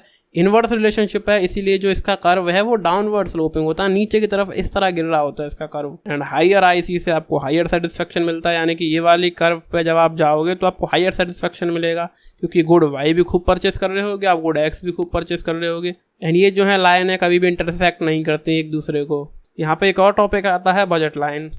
देखो, ये भी एक ग्राफिकल रिप्रेजेंटेशन है of all possible combination of two goods which can be purchased with the given income and prices such that cost of each of these combination is equal to the money income of the consumer। यहाँ पर भाई साहब बात वही आ जाती है, आपके पास limited resources हैं, यानी कि लिमिटेड पैसा है आपके पास, लिमिटेड रुपया पैसा है आपके पास इतने ही पैसे हैं कि जब आप 8 मूवी टिकट्स खरीदोगे तो आप 0 टी शर्ट्स ले पाओगे। ठीक है, अब आपका मन कर रहा है यार मुझे तो टी शर्ट्स भी चाहिए, जब आप 6 मूवी टिकट्स खरीदोगे तो आप यहाँ पे 1 टी शर्ट ले पाओगे। इतना ही आपका बजट है, यहीं पर आपका पूरा पैसा जो खत्म हो जाता है। ठीक है, और अगेन आप चाहते हो यार मुझे तो और टी शर्ट चाहिए, तो आप जब 2 टी शर्ट खरीदोगे आप सिर्फ 4 मूवीज देख पाओगे, यहाँ पे भी आपकी इनकम पूरी यूज हो जाएगी। जब आप 2 मूवीज देखोगे तो आप जो है 3 टी शर्ट ले पाओगे, आप जब 4 टी शर्ट ले लोगे तो मूवी नहीं देख पाओगे। आपकी मर्जी है, आप इसमें से जो चाहो ले लो, इसमें आपका पूरा पैसा खर्च हो जाएगा। ये जो लाइन सीधी सीधी स्ट्रेट बन के आ रही है इसे ही हम कहते हैं बजट लाइन। अब ये कुछ कॉम्बिनेशन है, 1 कॉम्बिनेशन, 2 कॉम्बिनेशन, तीसरा, चौथा, 5वां, ये जितने भी कॉम्बिनेशन हैं इन सबको मिला के जो एक लाइन सी बन रही है इसे हम बजट लाइन कहते हैं। आगे चलेंगे, बजट सेट यहाँ पर आ जाता है। अब देखो, ये तो रही हमारी बजट लाइन, मैंने आपको बता दी क्या होती है। अब इसके अंदर जितने भी कॉम्बिनेशन हमारे बनेंगे गुड्स के, इसके ये अंदर बात कर लेते हैं। और भी तो कॉम्बिनेशन हमारे बन सकते हैं ना, जैसे कि आप 2 मूवीज देख लो और 1 टी शर्ट ले लो, ये भी तो आप कर सकते हो ना। इससे आपका पूरा पैसा तो खर्च नहीं होगा, पूरा जो पैसा है वो खर्च नहीं होगा, लेकिन आप खरीद सकते हो ना, इससे पैसा है ना आपके पास इतना कि आप ले सको। 5 मूवीज देखो और 1 भी टी शर्ट ना लो, ये भी तो हो सकता है, ये भी तो आपके बजट के अंदर आता है ना। बजट के अंदर जो कुछ आता है, इस लाइन के अंदर, इस एरिया में जितने भी कॉम्बिनेशन बनेंगे वो सब हमारे बजट सेट के अंदर आते हैं। That's it. कि जो हमारी स्लोप ऑफ बजट लाइन है ये भी हमारी डाउनवर्ड स्लोपिंग होती है, क्योंकि यहाँ पर भी इनवर्स रिलेशनशिप है। जब आप एक का कंजप्शन गिराओगे तो दूसरे का बढ़ाओगे, दूसरे का गिराओगे तो पहले का बढ़ाओगे, इनवर्स रिलेशनशिप है। तो इसलिए इसका भी जो स्लोप है वो डाउनवर्ड होता है। ये जो स्लोप ऑफ बजट लाइन है इसे आप प्राइस रेशियो भी कह सकते हो, क्योंकि जैसे कि यहाँ आप देख पा रहे हो 5 और 25, 4 और 20, 3 और 15, यानी कि 1:5 का कुछ रेशियो बनकर आ रहा है यहाँ पर, प्राइस रेशियो। तो ये भी हमारा स्लोप ऑफ बजट लाइन कहलाता है। ये यहाँ पे आते हैं कुछ प्रॉपर्टीज ऑफ बजट लाइन, इसमें भी गड़बड़ होकर रखी है, इसे एडिट करना पड़ेगा। हाँ, कर दिया। देखो, 2 प्रॉपर्टीज है, एक तो डाउनवर्ड स्लोपिंग होती है और स्ट्रेट लाइन होती है। डाउनवर्ड स्लोपिंग क्योंकि इनवर्स रिलेशनशिप है, स्ट्रेट क्योंकि प्राइस रेशियो सेम होता है। बस दैट्स इट, आगे बढ़ो। अब देखो, शिफ्ट भी आते हैं बजट लाइन के अंदर। अब आप कहोगे वो कैसे भाई साहब? अब यहाँ पे आप देख पा रहे हो कि आपके पास इतना पैसा है कि आप 10 डॉट पेन और 0 जेल पेन ले सकते हो, आप 8 डॉट पेन और 1 जेल पेन ले सकते हो, या फिर 6 डॉट पेन और 2 जेल पेन ले सकते हो। ठीक है, इस तरह से आपकी बजट लाइन बन के आ रही है। अब मान लो हुआ क्या कि हमारे जो डॉट पेन्स हैं इनका प्राइस गिर गया। जब प्राइस गिरेगा तो आप इसे ज़्यादा परचेस कर पाओगे, ये तो ऑब्वियस सी बात है। प्राइस गिरा, कंजप्शन बढ़ा, प्राइस गिरा, कंजप्शन बढ़ा। तो यहाँ पे क्या हुआ, जब डॉट पेन का कंजप्शन यानी कि कंजप्शन कह रहा हूँ, डॉट पेन का प्राइस जब गिर गया तो आप डॉट पेन्स को ज्यादा परचेस कर पाओगे। आपकी लाइन कुछ इस प्रकार से बन के आएगी, समझ रहे हो, थोड़ी सी शिफ्ट हो गई है, अपवर्ड शिफ्ट हो गई। अब होता क्या है, एक बार क्या बात हो गई कि इसका जो वो है प्राइस वो बढ़ गया, तब आप क्या करोगे। देखो पहले तो आपकी लाइन कुछ इस प्रकार से बन गई, जब डॉट पेन का प्राइस जो है वो गिर गया, डॉट पेन ज़्यादा खरीदे तो लाइन कुछ इस तरह बन के आ रही है। हुआ क्या, इसके जो पैसे हैं वो बढ़ गए, इसका प्राइस बढ़ेगा तो क्या करोगे, आप इसका कंजप्शन कम कर पाओगे, तो आपकी लाइन कुछ इस तरह बन जाएगी। ये जो है डाउनवर्ड शिफ्ट हो जाएगी। ये हो गया शिफ्ट इन बजट लाइन, एक ऊपर बढ़ रही है, नीचे की तरफ बढ़ रही है, ठीक है। एक तो ये तो हो गया पहले वाले की बात, पहले कमोडिटी की। अब दूसरे कमोडिटी में होता है जेल पेन में, मान लो इसका प्राइस बढ़ गया तो आप इसका कंजप्शन कम कर दोगे, आपकी जो बजट लाइन है वो कुछ इस तरह आ जाएगी, समझ रहे हो, ये कम खरीद पाओगे आप। और अगर इसका प्राइस गिर जाए तो आप इन्हें ज़्यादा खरीद पाओगे, आपके बजट लाइन कुछ इस प्रकार से आएगी। तो ये शिफ्ट होता रहता है, अपवर्ड्स, डाउनवर्ड्स, राइटवर्ड्स एंड लेफ्टवर्ड्स, 4 तरह के आपके शिफ्ट्स होते हैं बजट लाइन के अंदर। बोले तो रोटेशन होते हैं बजट लाइन के अंदर, और पूरी भी शिफ्ट हो सकती है बजट लाइन। जैसे आप देख पा रहे हो ये बजट लाइन यहाँ पे है 10 और 5 पे, आप चाह रहे हो यार से पूरी कैसे शिफ्ट करा जाए। अब मान लो आपके डॉट पेन्स का प्राइस गिर गया, साथ ही साथ जेल पेन्स का भी प्राइस गिर गया, तो आप क्या करोगे, डॉट पेन्स का और जेल पेन्स का दोनों का कंजप्शन बढ़ा दोगे और आपकी जो बजट लाइन है वो सीधे सीधे शिफ्ट हो जाएगी इस तरफ। अब मान लो इनका प्राइस बढ़ गया, डॉट पेन का भी बढ़ गया और जेल पेन का भी बढ़ गया, तो आपकी बजट लाइन कुछ इस तरह बनेगी। इनका भी कंजप्शन आप कम कर दोगे और इनका भी कंजप्शन आप कम कर दोगे। खैर सीधी सीधी होती है यार ये टेढ़ी मेढ़ी बजट लाइन, सॉरी गाइस। अब भाई साहब कंज्यूमर का इक्विलिब्रियम हम आईसी एनालिसिस से भी नाप सकते हैं। आईसी मतलब इंडिफरेंस कर्व। अब यहाँ पे हम 2 चीज़ों को जोड़ रहे हैं, IC plus BL, indifference curve और बजट लाइन। तो देखो इंडिफरेंस कर्व हमने यहाँ पे 3 बना दिया, IC1, IC2 और IC3। अब हमारा जो कंज्यूमर है वो इक्विलिब्रियम पर कब पहुंचेगा, जब MUX और PX बराबर होगा, यानी कि मार्जिनल यूटिलिटी और प्राइस उस कमोडिटी का बराबर हो जाएगा, तभी तो इक्विलिब्रियम पर पहुंचता है। ये तो कंडीशन हमने शुरू में ही पढ़ी थी। और हमारा जो कंज्यूमर है वो मोनोटोनस है, उसकी मोनोटोनस प्रेफरेंसेस है, तो वो बड़ी से बड़ी IC को प्रेफर करेगा कि ऊंची से ऊंची IC बजाऊं मैं। लेकिन अगर उसे इस इंडिफरेंस कर्व पर जाना है तो उसका जो पास जो पैसा है वो ज़्यादा होना चाहिए, एंड उसकी बजट लाइन तो ये है, पैसा तो उसको यहीं तक है, यानी कि वो दूसरी IC पर ही जा पाएगा, तीसरी पर नहीं जा पाएगा। इक्विलिब्रियम पे कब पहुंचेगा, इस पॉइंट के ऊपर वो इक्विलिब्रियम पे पहुंचेगा जहाँ पे उसका पूरा पैसा खर्च हो रहा होगा। तो यहाँ पे क्या होता है, ये जो बजट लाइन है वो एक पॉइंट पर टच करती है हमारे IC को, यानी कि ये जो बजट लाइन है वो एक टेंजेंट है टूवर्ड्स दी IC। तो IC2 के एक पॉइंट पर जाके वो अपने इक्विलिब्रियम पर हमारा जो कंज्यूमर है पहुंच जाएगा। बस हो गया consumer equilibrium by IC analysis. आपका कोई भी डाउट है then please let me know in the comment section. Demand. So without any further delay let's begin. देखो सबसे पहले मतलब जान लेते हैं डिमांड का मतलब क्या है। देखो demand is the quantity of a commodity that a consumer is willing and able to buy at each possible price during a given period of time, यानी कि ऐसी क्वांटिटी एक कमोडिटी की जो कि एक कंज्यूमर खरीदना चाहता भी है और उसकी औकात भी है खरीदने की। बोले तो उसके पास पैसा है उतना, उसकी इनकम है उतनी कि वो उसे खरीद सकता है at each possible price during a given period of time, that is what we call demand. इसमें 4 चीजें हमको बताई गई डेफिनेशन के अंदर, quantity of the commodity, willingness to buy, price of the commodity and period of time. Demand हम 2 तरह के यहाँ पर पढ़ेंगे। सबसे पहले आती है इंडिविजुअल डिमांड। इसकी वही सेम डेफिनेशन है, quantity of a commodity that a consumer is willing and able to buy at each possible price during a given period of time, यानी कि सिर्फ एक कंज्यूमर की बात हो रही है यहाँ पे। एक कंज्यूमर उस कमोडिटी को खरीद सकता भी है, चाहता भी है at each possible price during a given period of time. दूसरा आता है मार्केट डिमांड। मार्केट डिमांड में अंतर सिर्फ इतना है कि यहाँ पे सारे के सारे कंज्यूमर्स विलिंग होने चाहिए और एबल भी होने चाहिए किसी भी चीज को परचेज करने के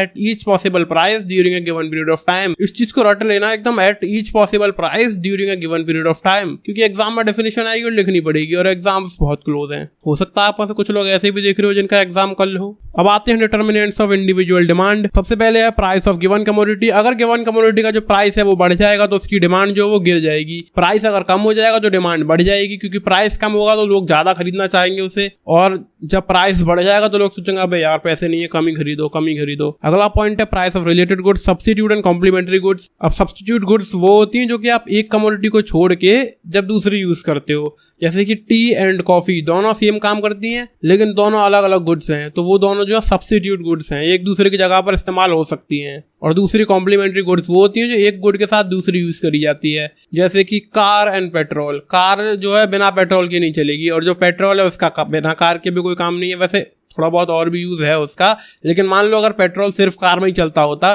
तो पेट्रोल का बिना कार के कोई काम नहीं, कार का बिना पेट्रोल के कोई काम नहीं। वैसे तो कार भी इलेक्ट्रिसिटी से चल जाती है आजकल, लेकिन हम एज्यूम कर रहे हैं कि पेट्रोल जो है वो कार के बिना नहीं है और कार जो है वो पेट्रोल के बिना नहीं है। अब मान लो कॉफी का प्राइस बढ़ गया तो टी की डिमांड पे उसका क्या असर होगा, खुद सोचो। जब कॉफी का प्राइस बढ़ जाएगा तो उसे लोग कम खरीदना पसंद करेंगे, यानी कि टी की जो डिमांड है वो बढ़ जाएगी। यानी कि सब्स्टिट्यूट गुड्स की प्राइस बढ़ने से गिवन गुड की डिमांड बढ़ जाती है, सब्स्टिट्यूट गुड्स की प्राइस कम होने से गिवन गुड की प्राइस कम हो जाती है। क्योंकि कॉफी का प्राइस अगर कम होगा तो टी की डिमांड ऑब्वियसली कम होगी, क्योंकि कॉफी को लोग ज्यादा खरीदेंगे। दूसरा अपना कॉम्प्लीमेंट्री गुड्स की बात करोगे तो कार एंड पेट्रोल की बात है। अगर कार का प्राइस बढ़ेगा तो पेट्रोल की डिमांड कम हो जाएगी, अगर कार का प्राइस कम होगा तो पेट्रोल की डिमांड बढ़ जाएगी, क्योंकि कार का प्राइस जब कम होगा तो लोग ज्यादा कार खरीदेंगे और ज्यादा पेट्रोल की डिमांड होगी। और पेट्रोल का प्राइस जब कम होगा तो कार की डिमांड बढ़ जाएगी, यानी कि भाई साहब पेट्रोल सस्ता है, कार ले लो कार ले लो कार ले लो। जब पेट्रोल का प्राइस बढ़ जाएगा तो कार की डिमांड कम हो जाएगी, क्योंकि आप पेट्रोल महंगा हो गया, नहीं नहीं नहीं गाड़ी मत लेना, कार नहीं लेना भाई साहब, कोई फायदा नहीं है, पेट्रोल वाली गाड़ी लोगे बहुत खर्चे होंगे। तो सब्स्टिट्यूट गुड्स के केस में जो रिलेशन है वो डायरेक्ट होता है, एंड कॉम्प्लीमेंट्री गुड्स के केस में जो रिलेशन है वो इनवर्स होता है। तीसरा पॉइंट है income of the consumer. Consumer की इनकम कम होगी तो चीजों की डिमांड ऑटोमेटिकली कम हो जाएगी, कंज्यूमर की डिमांड बढ़ेगी तो चीजों की डिमांड जो ऑटोमेटिकली बढ़ जाएगी, क्योंकि ज्यादा पैसा होगा तो ज्यादा चीज खरीदेंगे, कम पैसा होगा तो कम ही चीज खरीदेंगे। अगला पॉइंट आता है टेस्ट एंड प्रेफरेंसेस। मान लो आप सालों साल से एंड्रॉइड मोबाइल फोन यूज कर रहे हो, आपको एंड्रॉइड बहुत ज्यादा पसंद है और आपका बजट है 1 लाख रुपए अब मोबाइल फोन खरीदने के लिए, तो आपका जो है मन बदल जाता है कि नहीं यार अब एंड्रॉइड नहीं, अब iOS चाहिए हमको। तो आपकी जो प्रेफरेंस है वो बदल गई। जब आपकी प्रेफरेंस बदल गई तो आप iOS वाला मोबाइल ले लोगे, जिससे कि एंड्रॉइड की डिमांड कम हो जाएगी। तो जब टेस्ट एंड प्रेफरेंसेस बदल जाते हैं तब भी डिमांड बदल जाती है। लास्ट पॉइंट है expectation of change in price in the future. अब आपको कहीं से खबर आई कि भाई साहब आने वाले टाइम में आईफोन 13 के प्राइसेस गिरने वाले हैं, क्योंकि आईफोन 14 आ रहा है। खैर 14 से लेना देना नहीं है हमारा मतलब है आईफोन 13 के प्राइस से जो कि गिरने वाला है। तो आप सोचोगे यार अभी नहीं ले रहे, बाद में लेंगे जब प्राइस गिर जाएगा। तो expectation of change in price की बात चल रही है यहाँ पर। प्राइस अगर कम होने वाला इन द फ्यूचर तो इस टाइम पर जो उस कमोडिटी की डिमांड है वो कम हो जाएगी, क्योंकि लोग इंतजार करेंगे कि प्राइस कम हो जाए तभी हम खरीदें। और आपको सुनने में भाई साहब आईफोन की प्राइस बढ़ने वाले, तो आप फटाफट से भक्के लोगे अभी जाके। तो expectation of price change in future ये है कि प्राइस बढ़ने वाले हैं तो डिमांड अभी बढ़ जाएगी। डिटर्मिनेंट्स ऑफ मार्केट डिमांड, देखो ये तो सबके ऊपर अप्लाई होती ही है। Price of given commodity, price of related goods, income of consumer, taste and preference, expectation of change in price in the future. 3 point और इसमें जुड़ जाते हैं मार्केट डिमांड के अंदर। पहला है size and composition of population, यानी कि पॉपुलेशन का साइज कितना है एंड कंपोजिशन कितना है। साइज मतलब कंट्री के अंदर कितने लोग हैं, और कंपोजिशन मतलब male female children old people etcetera. इस तरह से कैटेगराइज अगर हम कर दें तो वो होगी कंपोजिशन ऑफ पॉपुलेशन। अब मान लो किसी जगह पर अर्थक्वेक आ गया और बहुत सारे लोग मारे गए उसके चलते, जिसमें कि लोगों की जो पॉपुलेशन है वो कम हो गई, जो साइज ऑफ पॉपुलेशन है वो कम हो गया। तो इससे क्या होगा, कमोडिटी की डिमांड पर क्या असर पड़ेगा। ऑब्वियसली जो डिमांड है उसकी गिर जाएगी, क्योंकि लोग कम हो चुके हैं, जो डिमांड कम हो चुकी है। और बात करें कंपोजिशन की, तो मान लो कोई प्रोडक्ट है जो कि सिर्फ इन्फेंट्स के लिए यूज करा जाता है, छोटे बच्चों के लिए, और कंट्री के अंदर एक लॉ लगा दिया गया 1 चाइल्ड पर कपल करके, यानी कि एक कपल का सिर्फ एक ही चाइल्ड हो सकता है। तो टाइम के साथ क्या होगा, नए नए कपल आते जाएंगे और बच्चों की जो क्वांटिटी है वो कम होती जाएगी। क्वांटिटी बोले तो पॉपुलेशन उनकी, क्योंकि जो छोटे बच्चे पहले थे वो बड़े होते जाएंगे और जो नए बच्चे पैदा हो रहे हैं वो कम होंगे। पहले 2-2 बच्चे हुआ करते थे एक कपल के, अब एक ही होगा। तो धीरे धीरे जो है इन्फेंट्स की पॉपुलेशन कम हो जाएगी, जिसकी वजह से इन्फेंट्स के लिए जो प्रोडक्ट्स हमको चाहिए होते हैं उनकी डिमांड भी ऑटोमेटिकली कम हो जाएगी। आई होप आप समझ गए होंगे, नहीं समझे हो तो कमेंट में पूछ लो, फिर से समझा देंगे। अगला पॉइंट है सीजन एंड वेदर। अब ऐसा कोई प्रोडक्ट है जो कि रेनी सीजन में यूज होता है, फॉर एन एग्जांपल अम्ब्रेला। तो जब रेनी सीजन चला जाएगा, यानी कि हमारा जो सीजन है वो चेंज हो जाएगा, तो उस कमोडिटी की डिमांड कम हो जाएगी। अम्ब्रेला की डिमांड जो कम हो जाएगी, जैसे ही बारिश का सीजन गया, अरे अब कौन खरीदेगा छाता, और बारिश फिर से आ गई भाई सब मौसम, तो फिर से छाते की डिमांड बढ़ जाएगी। अब लास्ट में आता है डिस्ट्रीब्यूशन ऑफ इनकम। अब मान लो कोई ऐसा कंट्री है जहां पर डिस्ट्रीब्यूशन ऑफ इनकम जो है वो काफी इवन है, यानी कि ज्यादातर लोगों की जो इनकम है वो आसपास ही है। ऐसा नहीं है कि कोई तो बहुत अमीर है और कोई तो बहुत गरीब है, ऐसा नहीं है। सबकी जो इनकम है वो आसपास ही है, किसी थोड़ी ज्यादा किसी की थोड़ी कम, लाइक आसपास इनकम है सबकी। और कुछ टाइम बाद क्या होता है, कुछ लोग दिमाग लगा के ज्यादा पैसा कमा लेते हैं और वहां का जो इनकम डिस्ट्रीब्यूशन है वो अनइवन हो जाता है। कुछ लोग तो बहुत अमीर हो जाते हैं और कुछ लोग बहुत गरीब रह जाते हैं। तो जो मिडिल क्लास चीजें थी वहां पर पहले सब लोग 20,000 रुपए वाला मोबाइल चलाते थे। जैसे कुछ लोग बहुत अमीर हो गए और कुछ बहुत गरीब हो गए तो 20,000 रुपए वाले मोबाइल की जो डिमांड है वो कम हो जाएगी, क्योंकि अमीर लोग 1.5 लाख वाले मोबाइल खरीदेंगे और जो गरीब हो चुके हैं वो 10,000 वाले खरीदेंगे। एक टॉपिक है हमारा demand function. Demand function is the relationship between quantity demanded for a commodity and the factors influencing it. किसी कमोडिटी की quantity demanded and the factors influencing it, उन दोनों के बीच में एक relationship, that's what we call demand function. ये भी दो होते हैं भाई साहब, इंडिविजुअल डिमांड फंक्शन और market demand function. Individual demand function है dx equal to f into P X P R Y T F, और मार्केट डिमांड फंक्शन है dx equal to f into P X P R Y T F POSG। अब इन्हीं के क्या मतलब है, ये क्या लिखा है भाई साहब, ऊटपटांग लैंग्वेज है। तो इसका मतलब देखो यहाँ पर दिया गया पूरा आपको। DX का मतलब है demand for commodity X, PX मतलब price of given commodity, PR मतलब price of related goods, Y बोले तो इनकम ऑफ कंज्यूमर, T बोले तो taste and preferences, expectation of change in the price in future, F से बोले तो future है, और PO की बात करोगे तो size and composition of population, S मतलब सीजन एंड वेदर, D मतलब डिस्ट्रीब्यूशन ऑफ इनकम। अगला टॉपिक है हमारा डिमांड शेड्यूल। तो demand schedule is a tabular statement showing various quantities of a commodity being demanded at various levels of price during a given period of time. यानी कि जो हमने आपको demand की डेफिनेशन बनाई थी ना, जैसे ही हम उसे एक शेड्यूल में लिख देंगे, एक टेबुलर स्टेटमेंट में, उससे हम डिमांड शेड्यूल कहेंगे, जो कि इंडिविजुअल डिमांड शेड्यूल और मार्केट डिमांड शेड्यूल दोनों होते हैं। ये है इंडिविजुअल डिमांड का शेड्यूल, ये है इंडिविजुअल डिमांड का शेड्यूल और ये है मार्केट डिमांड का शेड्यूल। जब किसी कमोडिटी का प्राइस 2 रुपए है तो उसकी क्वांटिटी डिमांडेड 10 होगी, उसका प्राइस अगर 8 रुपए होगा तो उसकी क्वांटिटी डिमांड तो 4 यूनिट्स होगी। और मार्केट डिमांड में भाई साहब A की डिमांड और B की डिमांड, इन दोनों को जैसे ही जोड़ दोगे तो बन जाएगी मार्केट डिमांड। आगे आओगे डिमांड कर्व की बात करेंगे। सिंपल सा हिसाब है, जो हमने आपको डिमांड की डेफिनेशन बताई है, जब उसका आप एक ग्राफिकल रिप्रेजेंटेशन कर देंगे तो हम उसे कहेंगे डिमांड कर्व, जो कि ये है। किसी कमोडिटी का प्राइस जब 80 रुपए होगा तो उसकी क्वांटिटी डिमांडेड जो है वो 10 होगी, और उसका प्राइस जैसे 20 रुपए हो जाएगा, एकदम कम हो जाएगा, तो उसकी डिमांड एकदम बढ़ जाएगी और 30 हो जाएगी। और स्लोप ऑफ डिमांड कर्व का फॉर्मूला ये है, change in price upon change in quantity. ये जो स्लोप है, स्लोप ऑफ डिमांड कर्व। आगे है law of demand, the inverse relationship between price and quantity demanded keeping other factors constant. इसे हम सेडरिस पेरिवस भी कहते हैं। एक inverse relationship between the price of a commodity and the quantity demanded for that commodity, उसे हम कहते हैं लॉ ऑफ डिमांड, जिसको दूसरा वर्ड है सेडरिस पेरिवस। काफी ऊटपटांग सा नाम है, मर्जी है तुम्हारी, याद करो, कर लेना, नहीं तो भाड़ में जाओ। पर लाइक करके जाओ और सब्सक्राइब तो बिल्कुल मत करना। इसके कुछ फैक्ट की बात करोगे तो इसमें इनवर्स रिलेशनशिप होता है, ये क्वालिटेटिव है ना कि क्वांटिटेटिव, यानी कि ये जो है मैग्नीट्यूड इंडिकेट नहीं करता है। हमें ये तो बताया कि इनवर्स रिलेशनशिप है, अगर प्राइस बढ़ेगा तो डिमांड कम होगा, लेकिन प्राइस बढ़ के डिमांड कितना कम होगा ये नहीं बता पाता है। तो ये क्वालिटेटिव है, क्वांटिटेटिव नहीं है, क्योंकि एग्जैक्ट नंबरों में ये आपको बता ही नहीं रहा। ये बस आपसे इतना कह रहा है कि भाई साहब जब प्राइस बढ़ जाएगा तो डिमांड कम हो जाएगी, लेकिन कितना वो इसे पता ही नहीं है। इसमें कोई प्रोपोर्शनल रिलेशनशिप नहीं होती है, यानी कि ऐसा फिक्स नहीं है कि 10% प्राइस बढ़ा है तो 10% ही डिमांड गिरेगी, 20% प्राइस बढ़ा है तो 20% ही डिमांड गिरेगी, 10% प्राइस कम हुआ है तो 10% ही डिमांड बढ़ेगी, 20% प्राइस कम हुआ है 20% ही डिमांड बढ़ेगी। कुछ फिक्स नहीं है, हो सकता है 10% प्राइस बढ़ने से 20% डिमांड गिर जाए, हो सकता है 20% प्राइस कम होने से सिर्फ 10% डिमांड बढ़े। लास्ट पॉइंट है वन साइडेड, ये आपको प्राइस बदलने से क्वांटिटी डिमांडेड कितनी बदली ये तो बता देगा, लेकिन क्वांटिटी डिमांडेड बदलने से प्राइस पे क्या असर हुआ ऐसा कोई चक्कर नहीं है। यहाँ पे प्राइस बदलेगा उससे क्वांटिटी डिमांड में क्या चेंज आएगा सिर्फ ये वही बता सकता है आपको, उसका उल्टा नहीं बता पाएगा। आगे आओगे इसके कुछ रीजंस की बात कर लेते हैं। सबसे पहले law of diminishing marginal utility, जो हमने आपसे शुरुआत में कहा था, लॉ ऑफ डिमांड की जब हम शुरुआत कर रहे थे तो हमने आपसे कही थी कि जब प्राइस बढ़ जाता है तो डिमांड कम हो जाती है। ऐसा क्यों होता है, उसका रीजन ये कुछ लिखे हुए हैं। सबसे पहले law of diminishing marginal utility, क्योंकि जब प्राइस बढ़ जाएगा तो आपको किसी चीज से मार्जिनल यूटिलिटी जो है वो कम मिलेगी, मतलब महंगा है यार, कम मजे आ रहे हैं। मान लो वही चीज सस्ती हो जाए यार, सस्ता खूब मजे आ रहे हैं, मार्जिनल यूटिलिटी खूब ज्यादा मिल रही है। अगला पॉइंट है सब्स्टिट्यूशन इफेक्ट। इसका क्या मतलब है, जब सब्स्टिट्यूट गुड्स का प्राइस बढ़ जाता है तो गिवन गुड की डिमांड बढ़ जाती है, सब्स्टिट्यूट गुड्स का प्राइस गिरेगा तो गिवन गुड की डिमांड भी गिर जाएगी। तीसरा है इनकम इफेक्ट, जब इनकम कंज्यूमर की बढ़ेगी तो गुड्स की डिमांड भी बढ़ेगी, जब कंज्यूमर की इनकम गिरेगी तो गुड्स की डिमांड भी गिरेगी।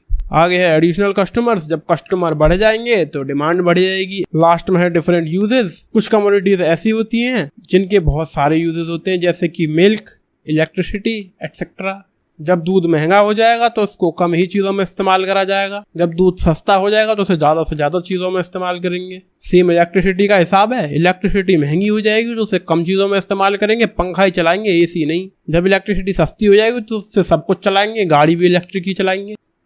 ऑलरेडी 5 बजने वाले हैं यार, 6 बजे तक काम पूरा हो तो जाएगा रिकॉर्डिंग का, उसके बाद एडिटिंग करेंगे, पागलों की तरह बैठ के थंबनेल्स बनाएंगे, अपलोड करेंगे।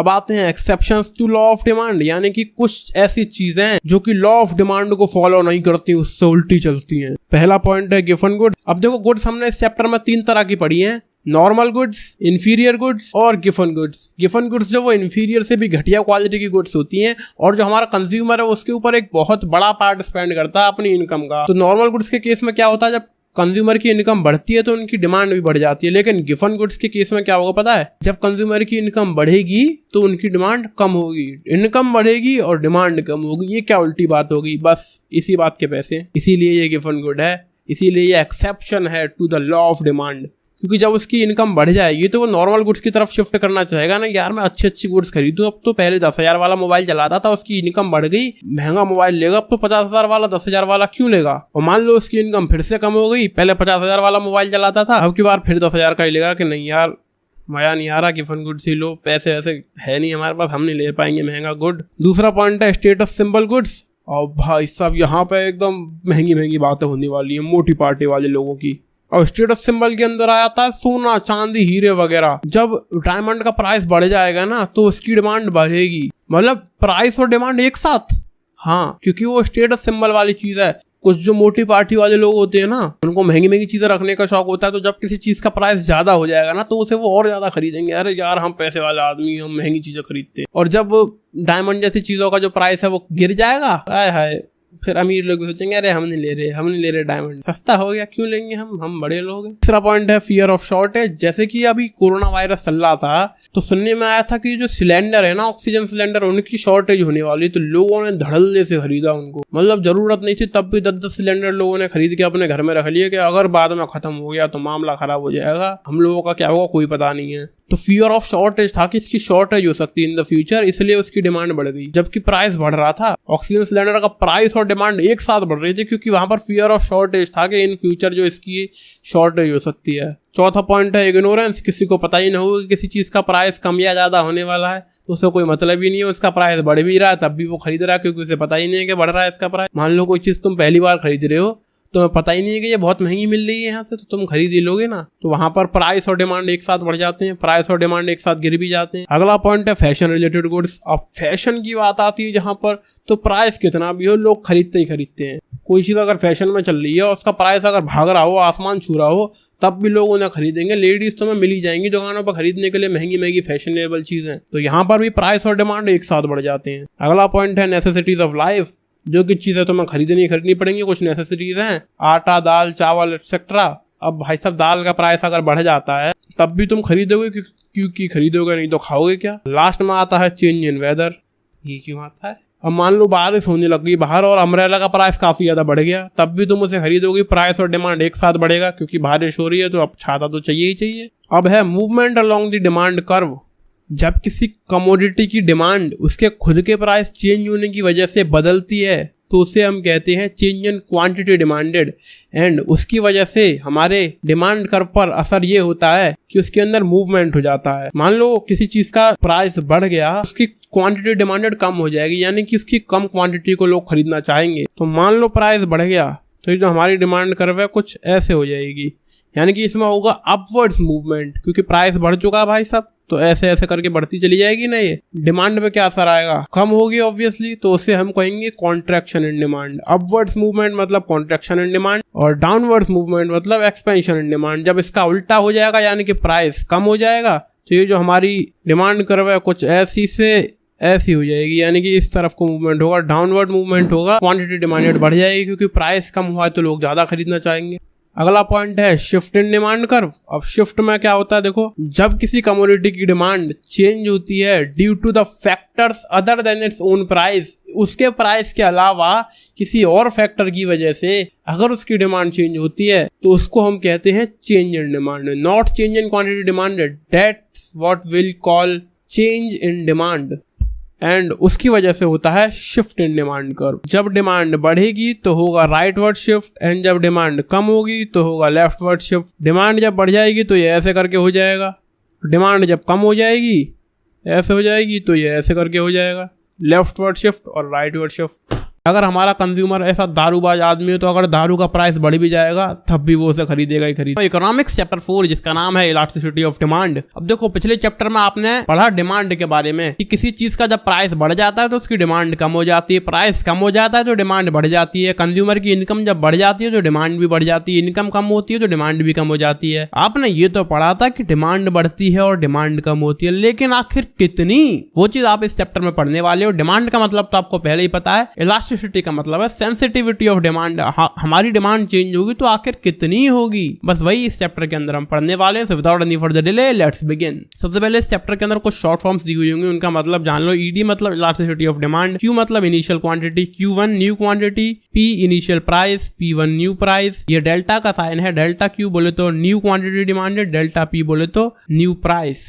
इलास्टिसिटी ऑफ डिमांड की एक इंग्लिश की डेफिनेशन जान लेंगे तो ये है, elasticity of demand refers to the percentage change in demand for a commodity with respect to any factor affecting demand for that commodity. यानी कि किसी भी फैक्टर के चलते, किसी भी डिटर्मिनेंट ऑफ डिमांड के चलते हमारी जो डिमांड है फॉर अ कमोडिटी वो कितनी बदल सकती है, उसे ही हम कहते हैं इलास्टिसिटी ऑफ डिमांड। यहाँ पर 3 तरह की इलास्टिसिटी चैप्टर में हम पढ़ेंगे, price elasticity, cross elasticity and income elasticity. Price elasticity मतलब किसी कमोडिटी का प्राइस बदलने से उसकी डिमांड पर कितना असर हो सकता है, वो है प्राइस इलास्टिसिटी। और क्रॉस इलास्टिसिटी बोले तो आपने पिछले चैप्टर में पढ़ी होंगी, related goods, complementary goods and supplementary goods. Related goods के प्राइस के चेंज होने से हमारे गिवन गुड के डिमांड के अंदर कितना चेंज आ सकता है, क्या चेंज आ सकता है, वो होगी हमारे क्रॉस इलास्टिसिटी ऑफ डिमांड। तीसरा है इनकम इलास्टिसिटी, कंज्यूमर की इनकम बदलने से डिमांड कितनी बदल सकती है, वो होगी इनकम इलास्टिसिटी। अब इसको कैलकुलेट करने की मेथड जानोगे, 2 तरीके हैं, परसेंटेज मेथड और ये है प्रोपोर्शनेट मेथड। परसेंटेज मेथड बोले तो percentage change in quantity demanded upon percentage change in price, percentage change in price, price of related good या फिर इनकम। समझ रहे हो, वो जो 3 फैक्टर हमने बताया आपको, ये 3 तरीके की इलास्टिसिटी बताई है, प्राइस, क्रॉस इलास्टिसिटी और ये इनकम इलास्टिसिटी। नीचे में इसके यही लिखा जाएगा, परसेंटेज चेंज इन प्राइस हो सकता है, प्राइस ऑफ रिलेटेड गुड हो सकता है या फिर परसेंटेज चेंज इन इनकम हो सकता है। ये फॉर्मूला परसेंटेज मेथड से ईडी निकालने का, ईडी मतलब इलास्टिसिटी ऑफ डिमांड।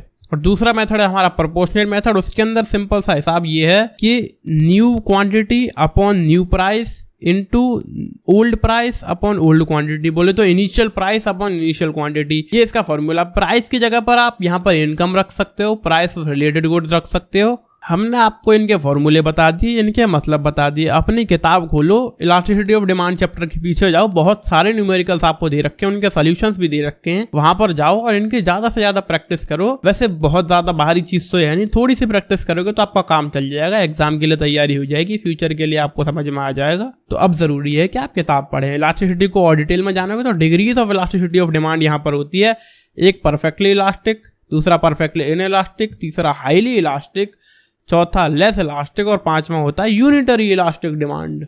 सबसे पहले है परफेक्टली इलास्टिक डिमांड। तो यहाँ पे क्या होता है, ईडी की वैल्यू इनफाइनाइट आती है। मान लो किसी चीज का प्राइस 10-15% कम हुआ और उसकी डिमांड मतलब अंधी बढ़ गई एकदम, तो वो होगी हमारे लिए इनफाइनाइट डिमांड, इनफाइनाइट ईडी। और फिर आती परफेक्टली इनइलास्टिक, जहां पर डिमांड कम ही नहीं होती, किसी चीज का प्राइस कितना भी क्यों ना बढ़ जाए लेकिन उसकी जो डिमांड है वो कम ही नहीं होगी। किसी आदमी की इनकम कितनी भी बढ़ जाए लेकिन उसकी डिमांड बढ़ेगी नहीं, बिल्कुल वो वहीं के वहीं फिक्स रहेगी। जैसे कि आटे और दाल की जो डिमांड रहेगी वो फिक्स ही रहेगी, चाहे हमारी इनकम बहुत कम हो जाए, चाहे उन चीजों का प्राइस बहुत बढ़ जाए, इनकम बहुत बढ़ जाए, प्राइस बहुत कम हो जाए, कुछ भी हो जाए, लेकिन जो डिमांड है वो सेम टू सेम रहेगी। यानी कि इलास्टिसिटी ऑफ डिमांड जो वो 0 रहेगी। इसमें यहाँ पर जो डिमांड है वो इनइलास्टिक होती है। तीसरी चीजें आती हैं highly elastic demand. Highly elastic demand ऐसा रहता है कि किसी चीज का प्राइस मान लो 10-15% कम हुआ है, लेकिन उसकी जो डिमांड है वो एकदम से बहुत ज्यादा बढ़ गई, 30-40% बढ़ गई, यानी कि बहुत हाई इलास्टिक है। जितना परसेंट प्राइस कम हुआ है उससे ज्यादा उसकी डिमांड बढ़ गई, जितना परसेंट इनकम बढ़ी है उससे ज्यादा उसका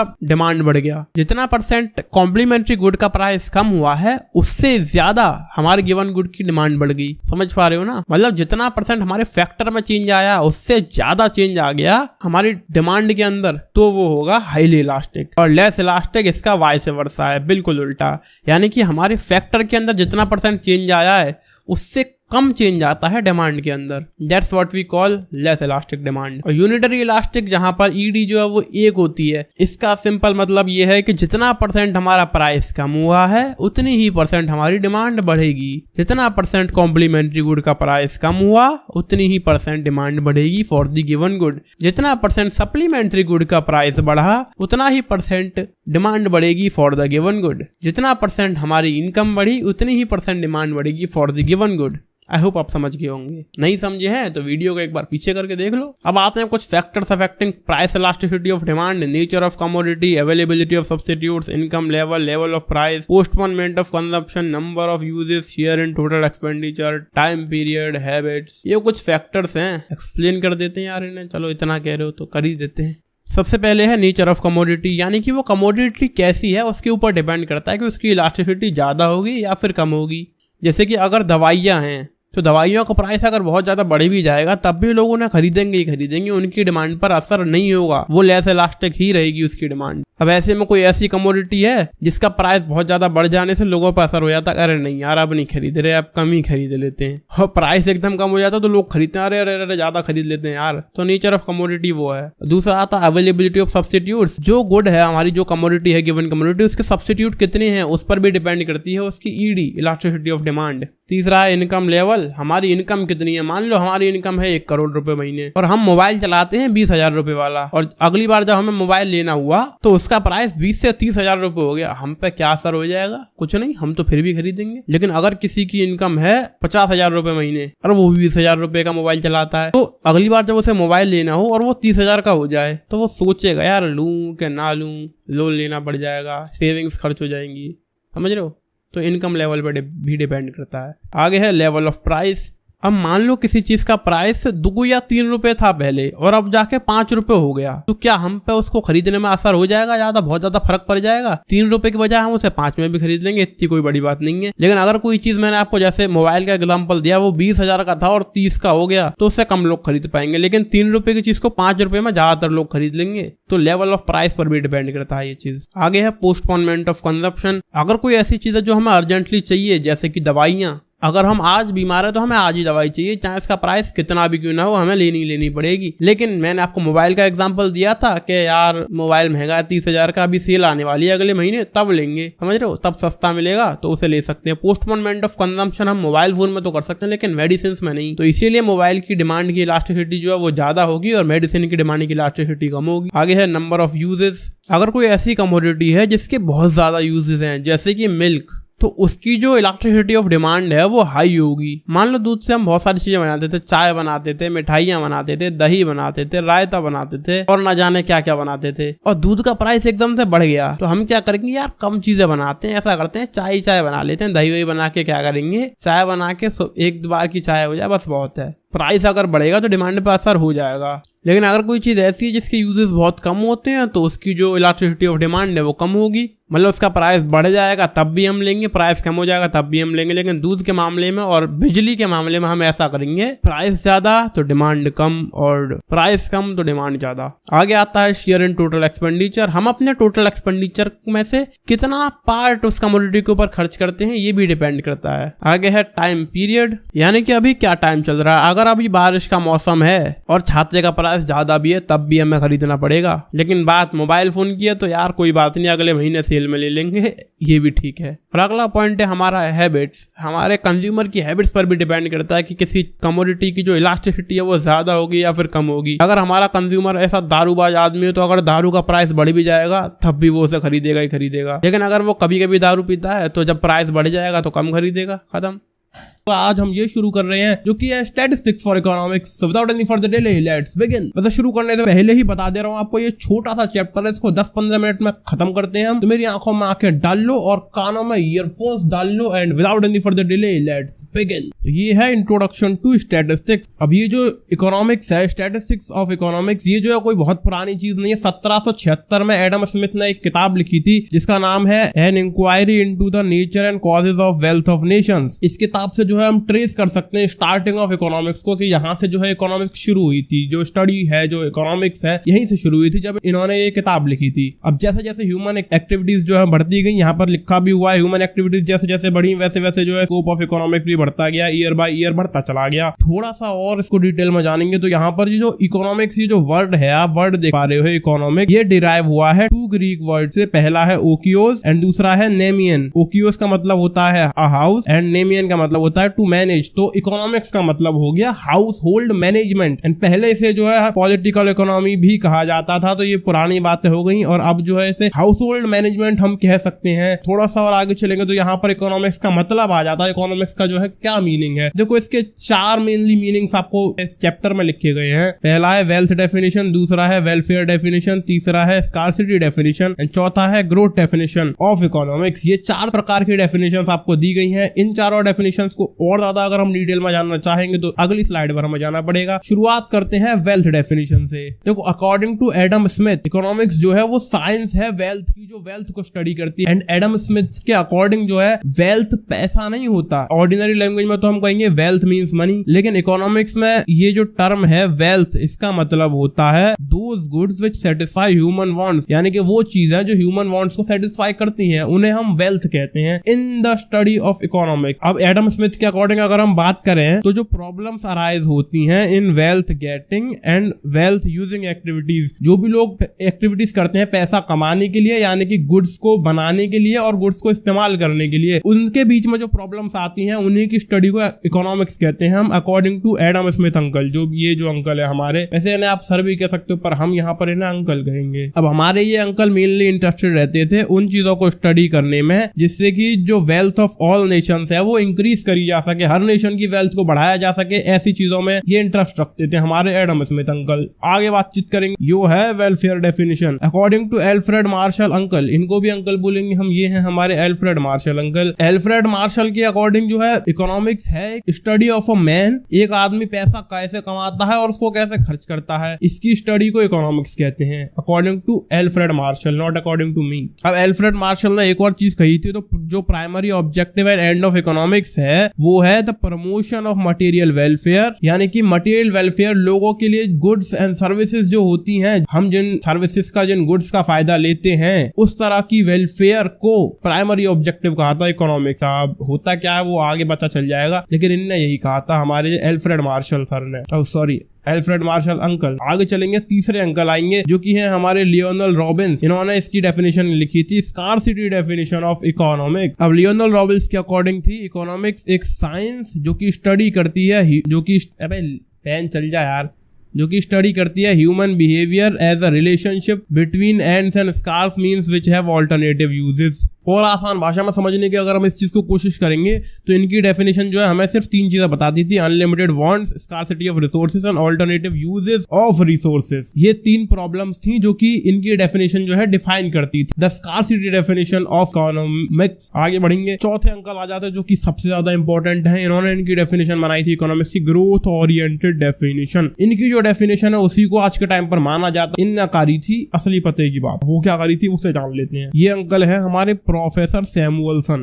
अब इनके अकॉर्डिंग इकोनॉमिक्स एक स्टडी है जिसमें कि एक आदमी और एक सोसाइटी चूज करती है पैसे के साथ या पैसे के बिना to employ scarce productive resources which could have alternative uses to produce various commodities over time and distribute them for consumption now and in the future among various people and groups of society. अब इस अंग्रेजी definition का क्या मतलब हो गया वो हम आपको इंसानी भाषा में अब एक्सप्लेन करेंगे। इनके अकॉर्डिंग इकोनॉमिक्स एक स्टडी वही है जिसमें एक पर्सन या फिर एक सोसाइटी चूज करती है अपने लिमिटेड रिसोर्सेज को ऐसे किस तरह इस्तेमाल किया जाए कि उससे ज्यादा लोगों की नीड्स को सेटिस्फाई किया जाए, किन गुड्स को बनाया जाए, कितने लोगों में कितनी गुड्स को डिस्ट्रीब्यूट करा जाए। ये जो है इनकी डेफिनेशन कहती थी इकोनॉमिक्स की, जो कि आज के टाइम पर बिल्कुल परफेक्ट है। आज के टाइम पर इन्हीं की डेफिनेशन चलती है। तो ये थे हमारे प्रोफेसर सैमुअलसन, जो कि एकदम बढ़िया आदमी थे, इन्होंने मस्त डेफिनेशन बनाई थी। आगे बढ़ते हैं, चलो यहाँ पर आती हैं कुछ activities, economic and non economic activities. ये चैप्टर में लिखा था तो मैंने भी कवर कर लिया। इकोनॉमिक जो पैसे से रिलेटेड होती है, नॉन इकोनॉमिक जो पैसे से रिलेटेड नहीं होती है। ज्यादा डिटेल में जानना है तो माइक्रो इकोनॉमिक्स का चैप्टर 1 देख लो। एक्टिविटीज के बारे में हमने और ज्यादा डिटेल में उस चैप्टर के अंदर बात करी है। आप किताब भी पढ़ सकते हो, मेरा वीडियो भी देख सकते हो। ये लाइट दिक्कत क्यों कर रही है यार?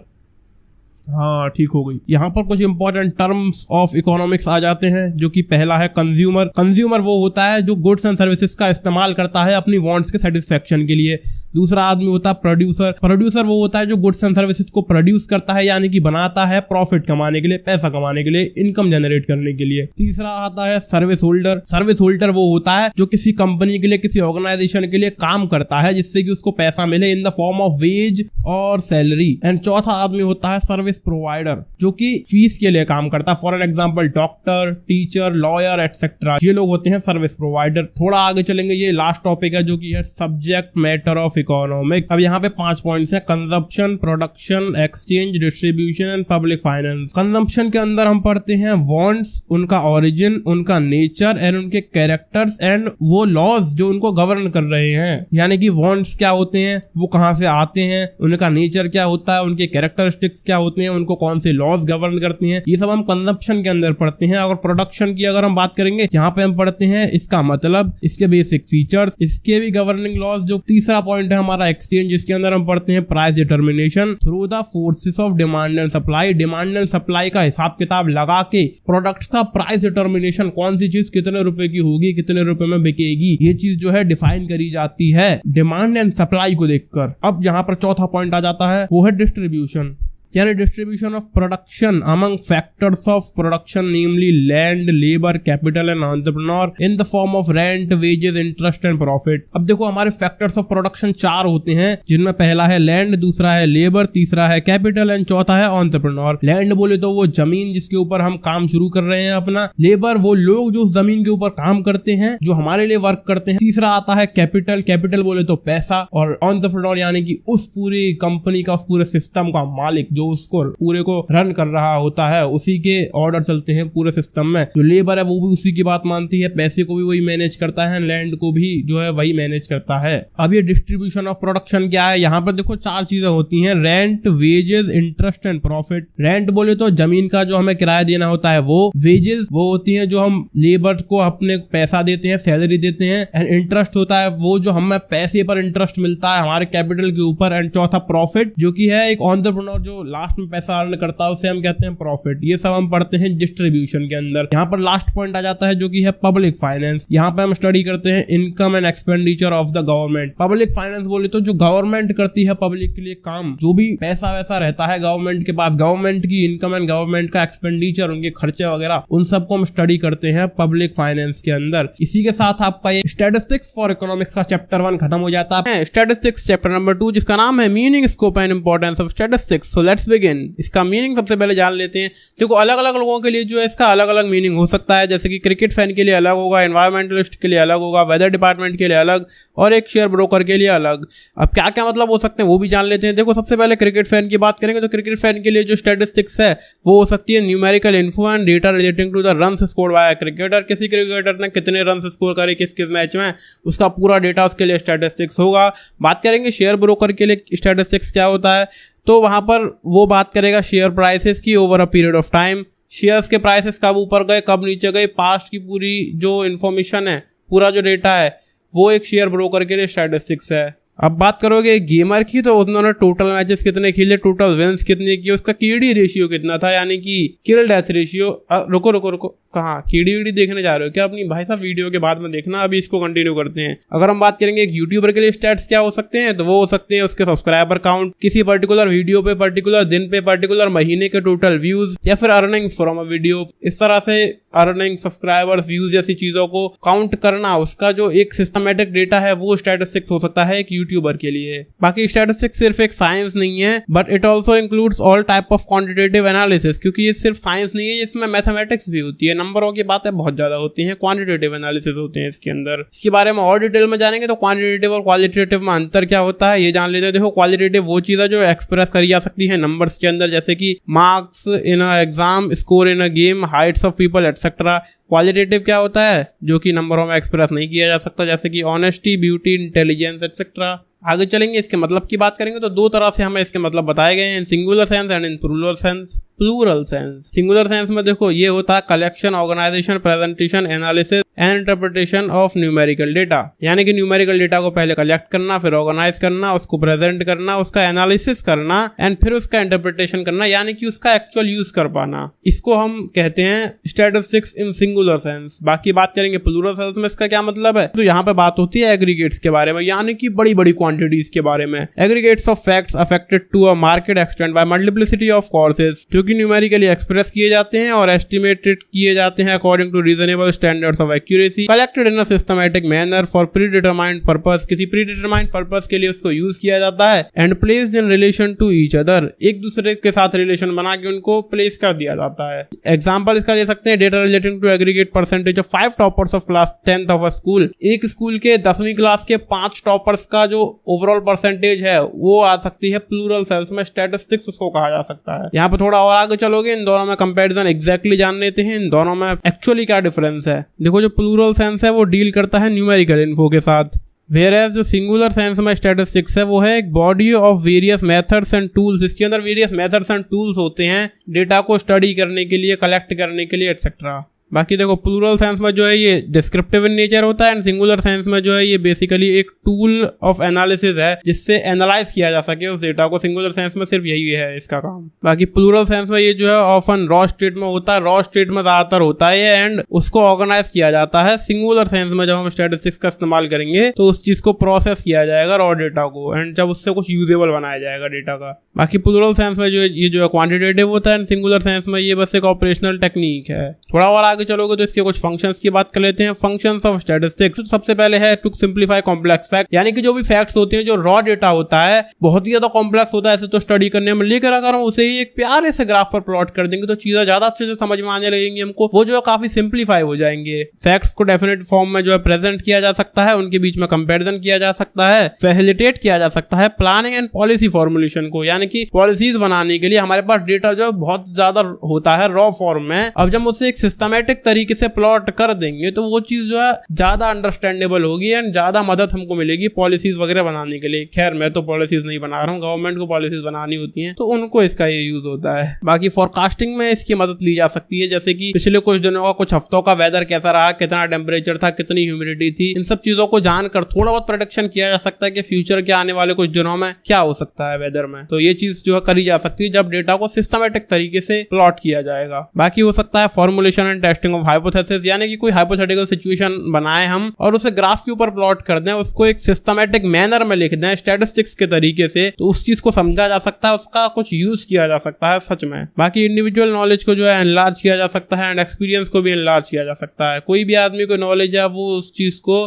ग्राफ के ऊपर प्लॉट करके देखेगा, जब स्टैटिस्टिकल मेथड्स का इस्तेमाल करके अपने किसी आइडिया को वो लिख कर देखेगा तो जो है चीजें ज्यादा अच्छी रहेंगी, उसकी जो नॉलेज एंड एक्सपीरियंस है वो बढ़ता चला जाएगा एकदम स्पीड से। तो मैं भी कभी कभी करता हूँ, ये ग्राफ्स वगैरह बना लेता हूँ, उनके ऊपर चीजों को प्लॉट कर करके, काफी बढ़िया लगता है, नॉलेज एंड एक्सपीरियंस बढ़ता है। इट इज वेरी गुड, आप लोगों को भी करना चाहिए कभी कभी। So let's get ahead. बाकी इंपॉर्टेंस की बात कर लेते हैं, स्टैट्स की आखिर जरूरत क्या है। देखो, अलग अलग लोगों के लिए अलग अलग जरूरत हो सकती है, जैसे कि गवर्नमेंट के लिए अलग, इकोनॉमिक्स के अलग, इकोनॉमिक प्लानिंग के लिए अलग एंड बिजनेस के लिए अलग। सबसे पहले बात कर लेते हैं गवर्नमेंट को इनकी क्या जरूरत हो सकती है स्टैटिस्टिक्स की। देखो, गवर्नमेंट में बहुत सारे काम होते हैं जो कि न्यूमेरिकल फॉर्म में होते हैं, तो उनके लिए स्टैट्स की काफी जरूरत होती है। बाकी कुछ पॉपुलर स्टैटिस्टिकल मेथड्स हैं, जैसे कि time series analysis, index numbers for forecasting and demand analysis, इन सब को एक्सटेंसिवली यूज किया जाता है इकोनॉमिक पॉलिसीज को फॉर्म करने के लिए। Various political groups are guided by statistical analysis regarding their popularity. बहुत सारे पॉलिटिकल ग्रुप्स की पॉपुलैरिटी के बारे में उनको स्टैटिस्टिकल मेथड से ही पता चलता है, स्टैटिस्टिकल इंफॉर्मेशन से ही पता चलता है कि आखिर हम कितने पॉपुलर हैं। आगे आता है इंपॉर्टेंस इन इकोनॉमिक्स। इकोनॉमिक्स में आखिर स्टैटिस्टिक्स की क्या जरूरत है? जो सब्जेक्ट आप पढ़ रहे हो ना, स्टैटिस्टिक्स फॉर इकोनॉमिक्स, उसी की बात करेंगे। अब देखो, फॉर्मुलेशन कराया जा सकता है इकोनॉमिक लॉज का काफी आसानी से, क्योंकि जब डेटा रॉ फॉर्म में होगा तो उसको समझना मुश्किल है, उसका एक्चुअल यूज करना मुश्किल है। लेकिन जब सिस्टमैटिक फॉर्मेट में होगा तो उसका एक्चुअली यूज करा जा सकता है, उसको समझा जा सकता है, समझाया जा सकता है और कुछ उससे फायदा लिया जा सकता है। बाकी अंडरस्टैंड किया जा सकता है एंड सॉल्व किया जा सकता है किसी भी इकोनॉमिक प्रॉब्लम को। बाकी मार्केट स्ट्रक्चर्स को हम इससे स्टडी कर सकते हैं, मैथमेटिकल रिलेशन जो वो स्टैब्लिश कर सकते हैं and study the behaviour of different economic concepts. And last में आता है प्राइस एनालिसिस। ये जरूरत है स्टैटिस्टिक्स की इकोनॉमिक्स के अंदर। आगे चलोगे तो यहाँ पे बात करेंगे importance in economic planning. Economic planning के अंदर क्या यूज है स्टैटिस्टिक्स का? इकोनॉमिक प्लानिंग की हर एक स्टेज के ऊपर यहाँ पर फिगर्स की नीड होती है, स्टैटिस्टिकल मेथड्स की नीड होती ही होती है। कहीं ना कहीं बात नंबरों की होती है और नाप तोल की होती है, और वो चीज़ है स्टैटिस्टिक्स का ही पार्ट है। तो बिना उसके इकोनॉमिक्स चलती नहीं है। देखो, बहुत सारे रिसोर्सेज के अमाउंट्स के बारे में पता लगाया जा सकता है, ये डिटरमाइन करा जा सकता है कि जो हमारी ग्रोथ है वो सस्टेनेबल है कि नहीं। हमारे जो रिसोर्सेज है वो खर्च तो नहीं होते जा रहे हैं, खत्म तो नहीं होते जा रहे हैं, फ्यूचर के लिए कुछ बचे ही ना, सस्टेनेबल डेवलपमेंट हो रहा है कि नहीं, ये चीज जो है पता लगाई जा सकती है स्टैटिस्टिक्स का इस्तेमाल करके। बाकी लास्ट में एक पॉइंट है to reveal crucial areas like increasing rate of inflation. Inflation कब बढ़ रहा है, कब घट रहा है, ये सब चीजें भी जो है स्टैटिस्टिक्स का इस्तेमाल करके ही जानी जा सकती हैं। इन्फ्लेशन क्या होता है? सिंपल शब्दों में बोले तो पैसे की वैल्यू में गिरावट। अब ज्यादा डिटेल में जानना है तो यार रिसर्च कर लो इंटरनेट के ऊपर, इस वीडियो को लंबा नहीं खींचेंगे, हम आगे बढ़ते हैं। इंपॉर्टेंस इन बिजनेस, आखिर क्या है स्टैटिस्टिक्स की? For establishing business unit, business को एस्टैब्लिश करने के लिए, डिमांड ऑफ प्रोडक्ट को एस्टिमेट करने के लिए, प्रोडक्शन की प्लानिंग करने के लिए, क्वालिटी कंट्रोल बनाने के लिए, मार्केटिंग स्ट्रेटजीज बनाने के लिए, लास्ट में अकाउंटिंग के लिए।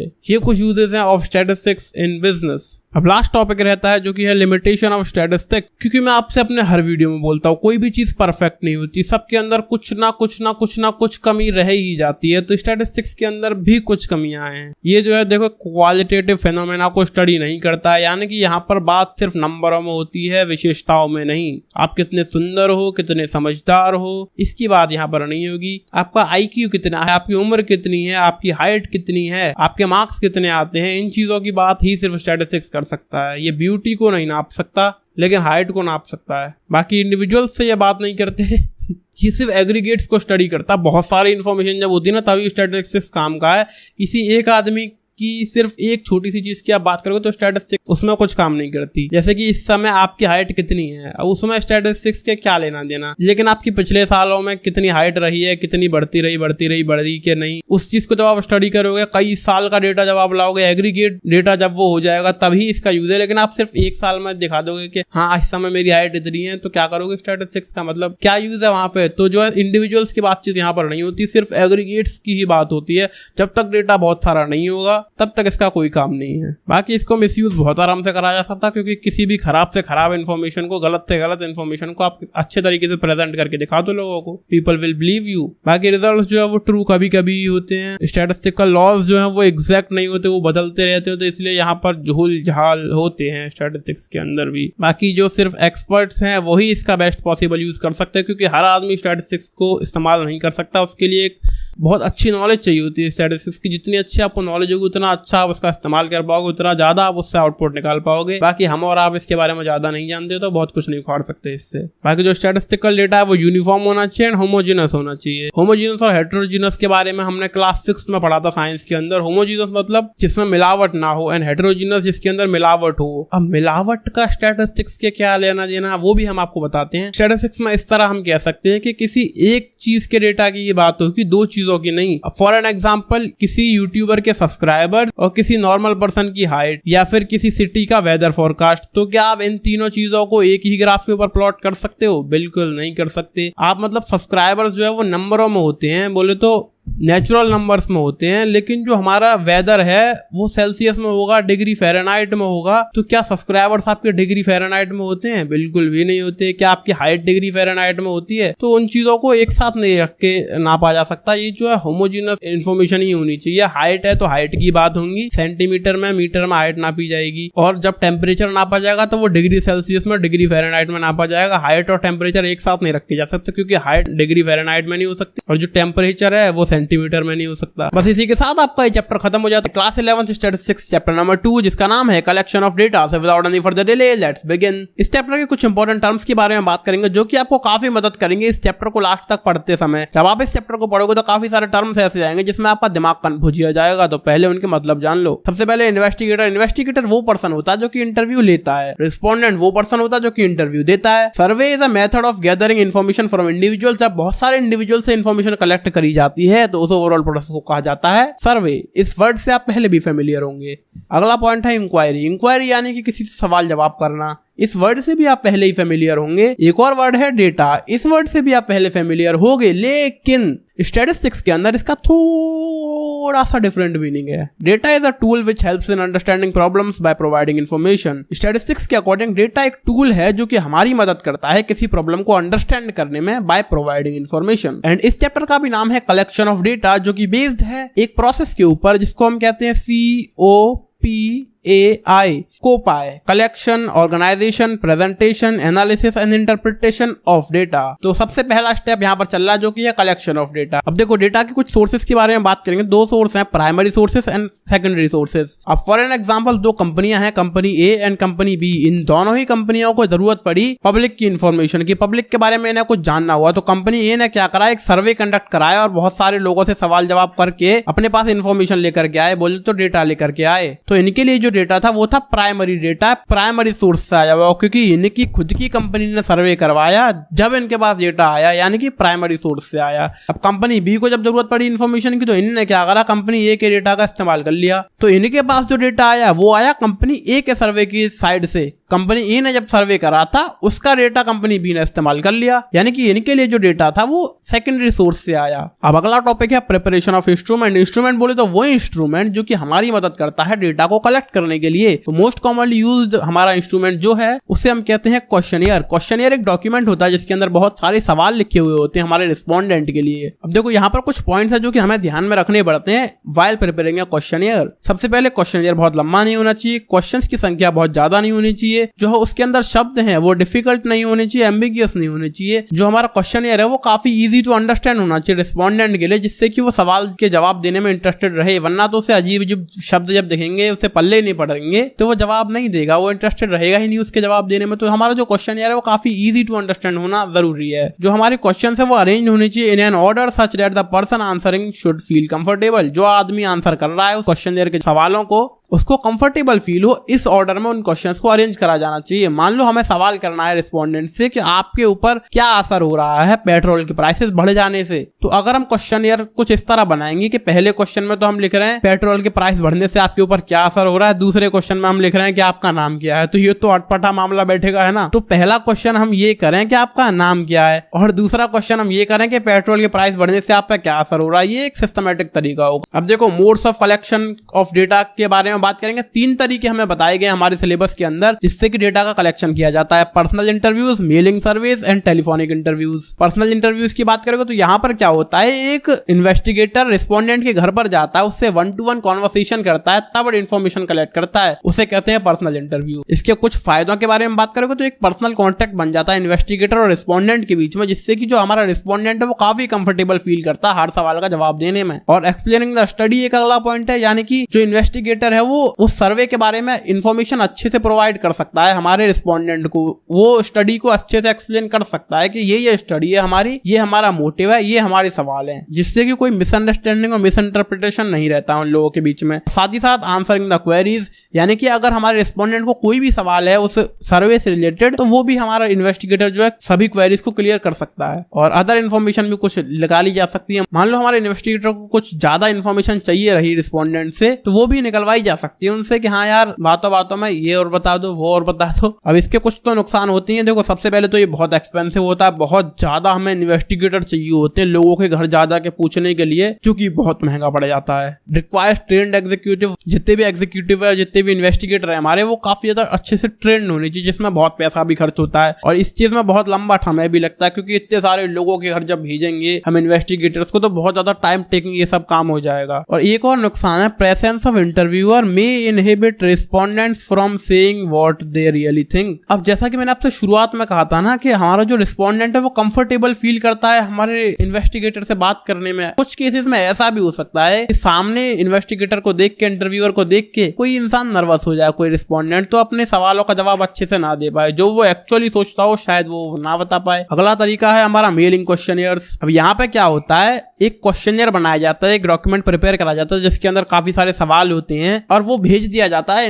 रिस्पोंडेंट के एड्रेस के ऊपर, मेल कर दिया जाता है, बाय पोस्ट भेज दिया जाता है, लेटर की तरह भेज दिया जाता है रिस्पोंडेंट के घर पे, एंड उसके वो सवाल के जवाब लिख के वापस से उसको रीसेंड कर देता है, यानी कि हमारे पास वापस भेज देता है वो रिस्पोंडेंट। ये है मेलिंग क्वेश्चनियर मेथड। इसके कुछ फायदों के बारे में बात करेंगे तो देखो, access to people in remote areas, कोई ऐसा एरिया जहां पर या तो फोन ना चलता हो या फिर हम जा ना सकें आसानी से, वहां पर ट्रेवलिंग आसान ना हो, तो ऐसे एरियाज में जो है हम लेटर भेज सकते हैं, क्योंकि पोस्टमैन को तो जाना होता ही है भाई साहब, हर जगह जाना होता है, तो वहां पर हम लेटर भेज सकते हैं उनको। और ये लेस एक्सपेंसिव है, क्योंकि एक आदमी का एक जगह से दूसरी जगह जाना और एक लेटर का एक जगह से दूसरी जगह जाना, दोनों की कॉस्ट में काफी डिफरेंस आ जाता है। लेटर हो सकता है एक जगह से दूसरी जगह पर 50 रुपए में चला जाए, और एक इंसान को अगर हम भेजेंगे तो हो सकता है 5000 रुपए भी खर्च हो जाए, तो काफी ज्यादा कॉस्ट इफेक्टिव भी है ये। और एक और फायदा है इससे कि जो हमारा इन्वेस्टिगेटर है वो इन्फ्लुएंस नहीं कर सकता हमारे रिस्पोंडेंट को, जैसा कि हमने पर्सनल इंटरव्यू की जब बात करी थी कि इन्वेस्टिगेटर रिस्पोंडेंट से डायरेक्टली 1-to-1 कॉन्वर्सेशन करता है, तो इन्वेस्टिगेटर थोड़ा सा बायस भी तो हो सकता है कि मैं चाहता हूं यार ये जो ये सोचता है वो नहीं, जो मैं चाहता हूं वो आंसर दे, तो क्या करेगा, बातों में बहला फुसला के उससे वो जवाब निकलवा लेगा जो वो चाहता है इन्वेस्टिगेटर हमारा। तो हमारा इन्वेस्टिगेटर अपना चंटपना नहीं दिखा पाता है इस मेथड के अंदर, मेल्ड क्वेश्चनियर के अंदर। और यहाँ पर हमारे रिस्पोंडेंट के पास सफिशिएंट टाइम रहता है to give thoughtful answers to the questions. अब जब कोई इन्वेस्टिगेटर घर पे जाएगा रिस्पोंडेंट के, उससे बातचीत करेगा तो उससे तुरंत जवाब चाहिए होंगे, लेकिन जब हम मेल करते हैं ना उसको, एक लेटर भेज देंगे एक क्वेश्चनियर, तो वो आराम से सोच समझ के कुछ घंटों में उसके आंसर लिख के हमें आराम से भेजेगा, कुछ घंटे ले ले, 1-2 दिन ले ले। लेकिन जब एक आदमी उसके पास सवाल करने के लिए जाएगा तो उसे कुछ ही मिनट में हर सवाल का जवाब देना पड़ेगा, ज्यादा सोचने का समय नहीं होगा और थॉटफुल आंसर तो वो नहीं दे पाता है। तो इस मेथड के अंदर वो आराम से थॉटफुल आंसर भी दे देता है। इसके कुछ तो नुकसान रहते ही हैं, देखो लेस अपॉर्चुनिटी, अबे पेन चल जाए यार। इसके कुछ नुकसान के बारे में बात करेंगे तो less opportunity to provide assistance, यानी कि रिस्पोंडेंट को असिस्टेंस प्रोवाइड जो है कम करी जा सकती है। क्वेश्चनियर के अंदर हम कुछ चीजें लिख के भेज सकते हैं उनको कि ऐसे ऐसे सवालों का जवाब देने, लेकिन अगर उसकी कोई क्वेरी रही तो वो किससे पूछेगा फिर। अगला पॉइंट है possibility of misunderstanding the questions. हो सकता है कि जो रिस्पोंडेंट है वो किसी क्वेश्चंस को मिसअंडरस्टैंड कर ले और उसका गलत आंसर दे दे, क्योंकि उसके पास कोई इंसान है ही नहीं जिससे वो पूछ के अपनी क्वेरीज क्लियर कर पाए। और लो रिस्पॉन्स रेट्स भी यहाँ पर हो सकते हैं। हो सकता है किसी आदमी के घर पे हमने क्वेश्चनर भेजा, या तो उसने उसे फाड़ के फेंक दिया, या फिर आंसर लिख तो लिया लेकिन भेजा नहीं, पोस्ट नहीं करा, या फिर पोस्ट भी करा तो बीच में कहीं दिक्कत आ गई। अब तीसरा और लास्ट तरीका आता है टेलीफोनिक इंटरव्यूज। यहाँ पे क्या होता है कि जो इन्वेस्टिगेटर है वो रिस्पोंडेंट को एक फोन कॉल करता है और उससे अपनी हर सवाल का जवाब ले लेता है। इसके कुछ फायदों की बात करोगे तो लेस कॉस्ट होती है। एक आदमी का एक जगह से दूसरी जगह जाना या फिर एक लेटर का एक जगह से दूसरी जगह जाना एक्सपेंसिव होगा इन कंपेरिजन टू एक फोन कॉल का एक से दूसरी जगह पर जाना। तो काफी कम खर्चा होता है फोन कॉल्स करने में। आगे शॉर्टर टाइम, बहुत कम समय लगता है। जब एक इंसान एक जगह से दूसरी जगह जाके सवाल जवाब करेगा तो हो सकता है उसे एक जगह पर जाने में दिन में 10-20 लोगों का इंटरव्यू लेने में ही एक दिन लग जाए, पूरा एक दिन, 10 से 12 घंटे उसके खर्च हो जाएं सिर्फ 10-12 लोगों से इन्फॉर्मेशन निकालने में। और यहीं पर लेटर की बात करेंगे तो लेटर भेज के